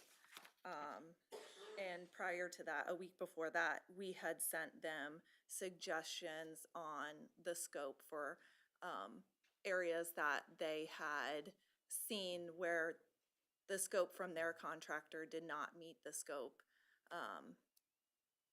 that we had originally had from our capital projects team. But as far as the fees for the fire safety, those were approved by the board in September. But I don't think that they were specifically discussed with the Fair Association.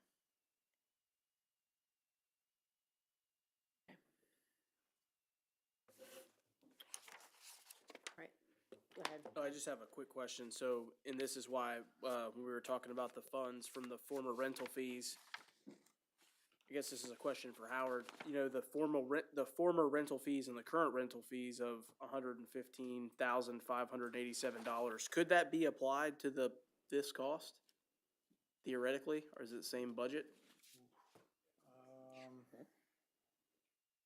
It's probably a Troy question. I'll have to get back to you. Okay. Supposed to be for projects, I think. I don't think so under yeah. the contract. Under the agreement, I don't think There- so. And we haven't even talked, there's an environmental services charge, there's a facilities charge, there's a public safety charge, and there's a rental fee charge. That totaled $115,000 for the last year's fair. Sir, I don't think so, but I'll have to get back with you on that. Okay. Um, I was just thinking, trying creative, Yeah. a creative solution. I mean, I think once again, I think the biggest thing is trying to get on this as early as possible and, from all sides, get it in there and have the discussion. Okay. Okay, so I have quite a few questions. So you said fire rescue members they're working overtime whenever they're working there, is that Yes, correct? if you think about it, we staff the stations on a regular basis, but we don't staff special events. So when the special events fee was constructed, the idea was that we would hire overtime for people to work those events because they occur for a short period and then they're gone. Maybe a day, maybe a week, maybe 2 weeks like the fair. Okay. All right, and I have some questions that were proposed that I'm going to ask. Is our understanding that MERV units were donated and do not represent a direct cost to the county to stage on site? If this charge is intended to cover fuel, then could they not just cover fuel expenses? What is the reason for? Well, the MERV units are a rental, just like the engine is a rental, or just like the rescue is a rental. The units were purchased, well, actually were procured under grants. So, call it a donation, call it a grant. They were procured and provided that way. So I would think that whatever we would do with vehicles or equipment that are rented, you have those charges. It's like you'd go out and rent a side-by-side for the event. Okay. As far as IMT, is it one member is a salaried county employee? Why are these costs billed separately if positions are already budgeted by the county? Well, I think again, you go back to the fee structure, there are emergency management fees that are to be charged when those personnel are utilized. I don't think it differentiates the salary versus not. I think it's a recovery item for the board to charge for people, and those fees are charged under the special event fee, that when an IMT is placed in service, that those costs, according to the ordinance code, say will be recovered, and that's the reason.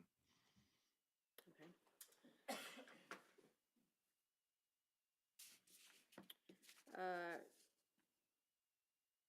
Engine itself remains stationed on site and out of active county rotation.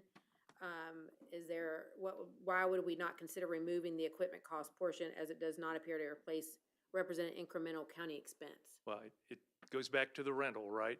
If you have an item that under your fee structure says if they procure it and use it, it's a rental, that's what we're charging on a rate by hourly rate. All right.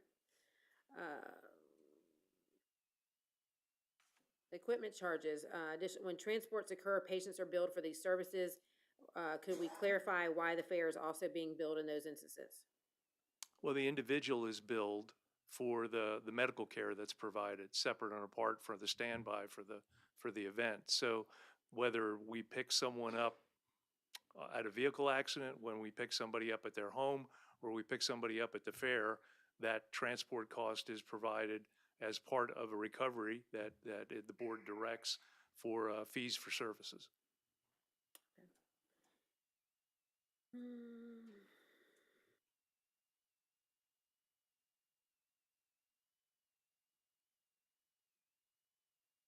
Can we have confirmation of how the FEMA emergency reimbursement rates are calculated in consideration of adjusting them to reflect standard non-emergency staffing cost? That make sense? I'm not sure exactly on that, but again, if you're talking about fees for personnel or fees for vehicles. Personnel billing rates, correct. The personnel billing rates are the rates that the board, through I think it was work with OMB, to determine what the overtime recovery rate should be for each billeted position that are on their fee structure, whether it's a firefighter, an engineer, a lieutenant, a captain, or a battalion chief. Those were calculated as their overtime rates.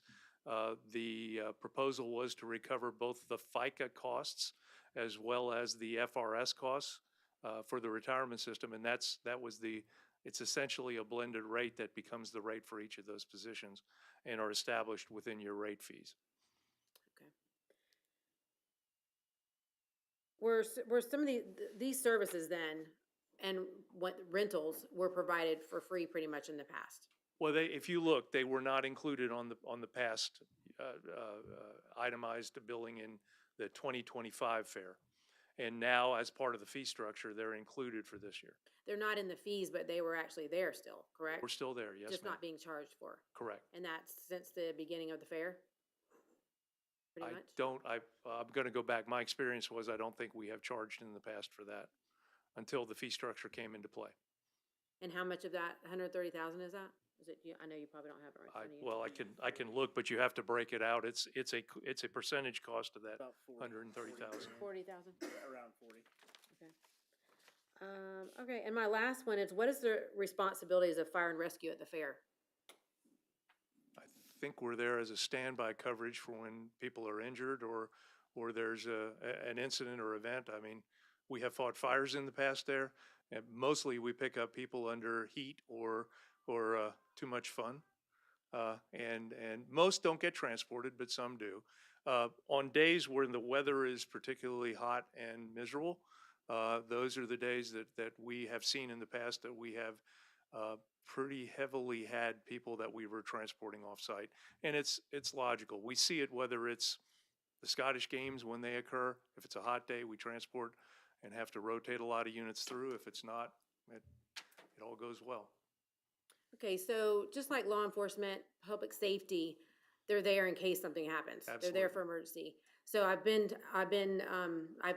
told a few times now this week that public perception, and I'm just going to come right out here and talk about it. Public perception is, they're sitting around and they're not doing anything. Well, I personally have a hard time with that. Okay, I'm a medical provider, and I am there if someone needs my care, and that's what these people are here for. And so that really kind of got to me, and I'm just going to say that. Just like a law enforcement officer, they're ready if something happens. So is fire rescue, and if they weren't there and something happened, then we're all in trouble. And so anyway, I just wanted to clarify what their job is there. I mean, they're there until it happens, and we hope it doesn't happen. Correct. The reality is that where the fair sits is at the periphery of most of our coverage zones. It's essentially a rural area. It's obviously going to become less rural and more urbanized over time, unfortunately, I guess. But until we get stations that are in the area, and we're certainly looking at it with the Penny Farm station, with the station that we're looking at building off Fuzzy Lane, you will have more coverage into that area. But as of right now, that event occurs in an area that's predominantly rural. We take those two cities and put them on that 80-acre site, and then we have very limited access. Much happier to have the toll road in operation this year for us to get things in and out, but that becomes an isolated area. So it will take a long time if people aren't there to get help into that location. So we believe this is a reasonable plan to buffer that and ensure that we can do first care or first response and still bring units from the outside in, but it gives us that buffer time to start something immediately until the cavalry comes. So would you say that would be a reason why our fair, public safety, may be more expensive than a Miami fair or a Tampa fair, or even Jacksonville, because they have many other stations surrounding and we don't? Yeah, I can't speak to Tampa or Miami. I said, could that be a reason? Yeah, I can speak to Jacksonville because I was the operations chief in Jacksonville for quite a few years and was familiar with the fair setup. The advantage that Jacksonville has, at least until they move out to Cecil Field, and then they're going to be much more in the situation that we are, where coverage is further apart. And ironically, I even talked to my counterparts in Jacksonville about that situation.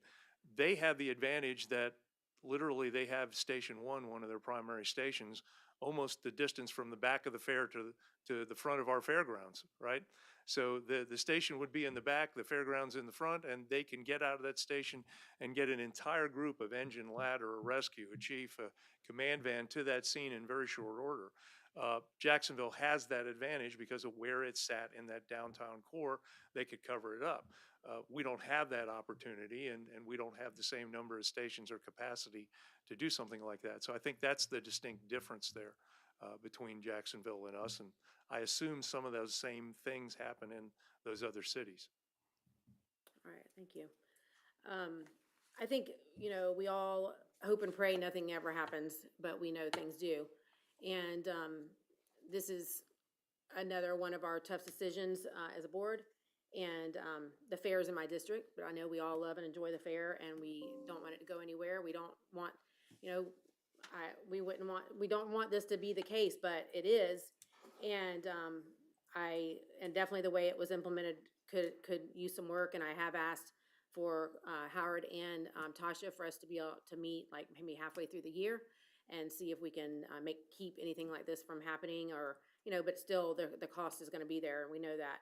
And we have some major stuff about to happen with property tax, unfortunately. And so what I would like to propose is that we do a cost share with the fair this year, and I guess for the next 4 years, or that we would implement the new fee, but it would be a 60-40 split. County or fair would do 60%, and the fair would do 40%, and then we would it would grow closer as the years go by. So that is what I'm proposing. Yes, it's a tough spot, but I do know this was a tough pill for them to swallow, and rightly so. But we can't cut down on our public safety. We have to make sure our citizens are safe, and this is what public safety, what Chief is saying we actually need, so to make that happen. So I'll take any thoughts. That was a motion? I guess, yes. Can you clear, which was 60, which was 40? Fair 60, county 40. County 40, okay. With a plating factor of the next 4 years to migrate to full cost? Correct. I'll second that motion. And this cost could be less or more. I mean, hopefully it'll be less, but correct at the very end of it. Well, the county manager, we talked about this before about whether, if it's a bad weather day, can you clarify that? Yes, sir, Madam Chair. You're absolutely right. I mean, this is an estimated cost. Typically, it is lower. This past year, it was not. And we do try to work with Tasha and the team to appropriately change that boots on the ground, and that response that's there based upon a really bad weather day, and as you predicted, going out and that. And so these are just estimated costs that were on the Excel spreadsheet. The final costs will be listed out. All right, so I have a motion and a second? I have a discussion item. Oh, go Or the other thing we've spoken about in the past years is, Disney World charges a lot more to get into Disney World, but they also charge parking. And we always have significant problems with traffic. I mean, significant with Highway 16. So I'd really entice the Fair Committee to look at parking and how we can mitigate the traffic problem and the revenue problem. Okay, we're looking at that from a county. How are we going to replace revenue? How are we going to continue to provide these services with reduced revenue? We're doing that right now, and I'm going to ask the Fair Committee to take a look at that as well. Thank you. Commissioner Fair, you have anything? You good? Okay. All right, so there's a motion and a second. All those in favor say aye. Aye. Aye. And all those opposed? Aye. All right, passes 3-1.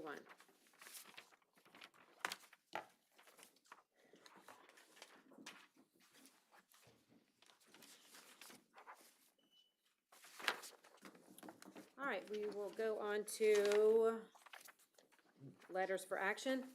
Discussion of appointments to the Fleming Island Citizens Advisory Committee. Applications for reappointment were received from Camille Ahrensdorf, Mitchell Askelson, Sherry Chase, David Harold. And then, sorry, and additionally, an application was received from Dr. Chanda Holsey, who is seeking appointment to the CAC. Yeah, Madam Chair, the four reappointments have all done an outstanding job on the Fleming Island Advisory Council, and also Dr. Holsey was actually on the council in 2021. Her husband got deployed and they had to move to Japan, but they've since returned, and she would also make a great addition back onto the council. So I'd move approval of all 5 appointments. I'll second. All right, I have a motion and a second. All those in favor say aye. Aye. Any opposed? Passes 4-0. Discussion of appointment to the Oak Leaf Brandon Ridge Citizens Advisor Committee. An application of appointment was received from Debbie Pasco. So this one is in my district. She's replacing, oh, I can't remember her name, from last meeting, who submitted her application to withdraw from the committee. Debbie is a community leader and is excited about being a part of these conversations, so I would recommend her for sure. I'll second. All right, I have a motion and a second. All those in favor say aye. Aye. And any opposed? Passes 4-0. And we have letters of documentation, bid opening tabulations for disaster debris removal services and Moccasin Slough Boardwalk. All right, I have a second public comment with the same instructions as before. Do we have any public comment? All right, I'll close public comment. Go to Commission Auditor. You don't want to speak anymore? Okay. All right, County Attorney. I'm good. County Manager? Madam Chair, Commissioners, first off, I'd like to thank Justin for coming back. He has my back, right? This is He probably got a lot of phenomenal. texts. This is the team that we have here. And, right. and I want to thank Heather for the backup on that also. And so I really appreciate the entire staff on that. I want to just take a moment just to remind everyone that the Veteran and Volunteer of the Year for 2025 is out. It will close March 16th, and that individual, the veteran and the volunteer, will be honored at the Touch a Truck. Salute those who serve on the 25th of April. I want to give you an update. We have 65 applications for veteran. Wow. 65 and 17 volunteer. So I'd like to make a push there across the board. If there's more veterans, that's great, but definitely some more volunteers out there on that. And then there is a committee for that. If you're interested in knowing who that committee is, I could tell you now or later, but it's up to the board on that. But committee will be working through those. It's quite a few applications, and then we'll bring the final determination to the board. Very good. Thank you. Thank you. All right, Commissioner comments? Commissioner Renier? Okay, kick it off. I want to congratulate the staff on a great clay day at Tallahassee. I think it went really well, especially the person who ordered the weather. It was perfect out there. So on February 14th, I was invited to, we had a Penny Farms Retirement Community Gala, which celebrated 100 years in Clay County with J.C. Penney. So a great milestone to experience. And I bring that up because my second subject is Habitat for Humanity. I was part of a leader build, but I did a little research on Habitat in Clay County, and it was started by Greater Penny Partners back in 1977. So, and one of the tenets to belong to Penny Farms retirement community is you have to be a volunteer. And so that fell right into the Habitat model. They started, like I said, in 1977 as Penny Partners. In 1987 became Clay County Habitat for Humanity. And today, Habitat works with SHIP, Jaguars, ViStar, and a bunch of others. And I want to promote volunteering for Habitat because you too could get a T-shirt if you build a house, build a fence, or do whatever. So volunteer, get a T-shirt. Next item is community services. Last Saturday, 21st, we had a community cleanup in Bel Air again. First Baptist Church of Middleburg was prominent in the volunteer section, and we had Jason from our staff, Jason Clark, Ashley Gilmore, Rita Lewis, and Aubrey Scott were also volunteers, and they issued another T-shirt to me. So once again, if you volunteer, you get another T-shirt. So everybody get out there and volunteer. Lastly, I want to note that Lee's out there, Lee Wilsey from Regional Council, stuck with us till the bitter end again, so we're happy to see you out there. So thank you very much, and have a great week, all you commissioners. That's all I have. Thank you. I'll keep it short and sweet tonight. Hats off to county staff for putting on another pretty great Clay Day. And also for anybody who may be watching at home, hats off to the Clay Chamber for promoting this, and every other community partner that made this event a success. We saw both galleries full at one point of Clay County folks, so we wondered who was home running things, because we were so many of us were there. But again, thank you, and hats off to staff, always available, always ready to answer questions and avail themselves. As a commissioner, I'm always mindful of county staff availing themselves, so I appreciate your assistance tonight. All right, so last Tuesday I had the opportunity to join a group of young people on a Zoom call that was put on by a corporation called Jack and Jill of America, which promotes youth involvement in civic duty and voting and education. I joined Jacksonville City Councilwoman Jacoby Pittman. We both talked about what we do as commissioners, and she talked about what the city council does and kind of the difference in the two. And it was really nice, and I appreciate actually Dr. Holsey for inviting me to join that discussion. Clay Day, obviously, I think one of the things that people that attended Clay Day probably didn't get to see was how our staff really assembled in a team-like manner in a tough situation. You know, the Capitol Courtyard was double booked. When I walked in the morning and the fire marshals conference that was there, I thought there was no way we were going to have Clay Day in that courtyard with all the equipment they had, and they were able to get it out, and it was like Johnny on the spot getting our stuff set up. So great job there. The thing I think I'm most proud of is talking to some legislators. They know where Clay County is. They understand how property tax reform could really, really, really hurt Clay County. So it's going to be interesting to see where this is far from over. I think that, if I had a crystal ball, you're probably going to see a special session on property tax. The Senate has still not filed anything. But nevertheless, it's something that all of us 5 commissioners have our eyes locked on. So we'll see. We'll see what happens. This past Saturday, I got invited to, even though I was a first baseman in my playing days, got to throw out the first pitch for Fleming Island Athletic Association. There's over 640 kids playing baseball and softball. And it's not just Fleming Island kids, it's kids from Lake Asbury and Middleburg and Green Cove. But thank you to Mike Hempel for the invite to throw out the first pitch.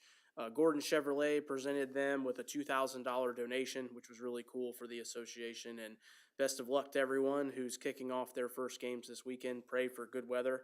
And lastly, pray for good weather for a really big tourism event this weekend out at the Regional Sports Complex. Yes, we host events out there.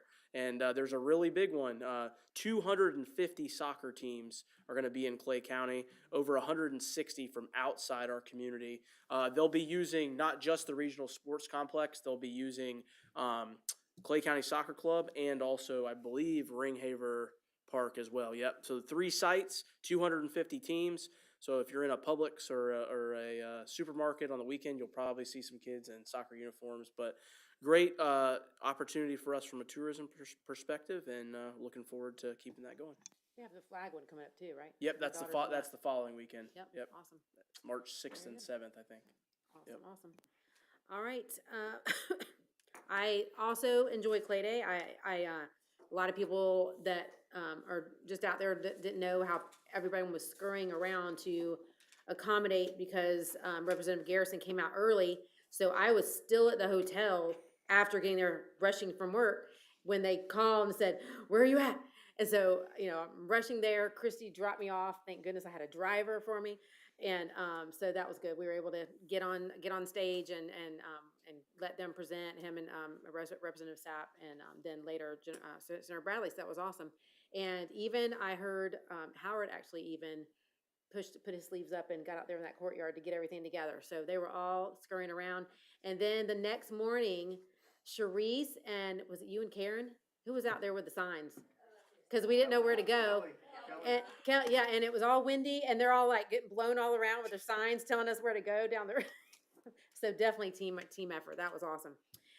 Sunday, I had the honor of being a judge at the Winter Incubate Debate Championship for middle and high school students at JU. Now, I have no idea how I got into that, but wow, those kids. I was so amazed, and I have faith in our next generation now. So after all that, but they were presented a 3 different topics, and I was in a room by myself with them and never done this before. And they had to be able to say the affirmative side or the negative side. They didn't know which one they were going to get. And I mean, the last group had the one team was high school guys, but the other side was 6th graders, and I didn't know it. You could tell they were younger, but poor things. I felt so bad, but they had won the day before, so they had to do it. There was no other 6th graders there. It's like, but anyway, that was awesome, and I think I would do it again. There was actually other commissioners there that were judges, so that was really neat. Let's see. I think that's it. What do we have anything else coming up? Except for next board meeting. Stay the schools on Thursday. That's right. Yes, at 8 a.m. And thank you all again for helping us try to figure out how to come to a good decision tonight. And anyway, if there's nothing else for the good order, I will adjourn.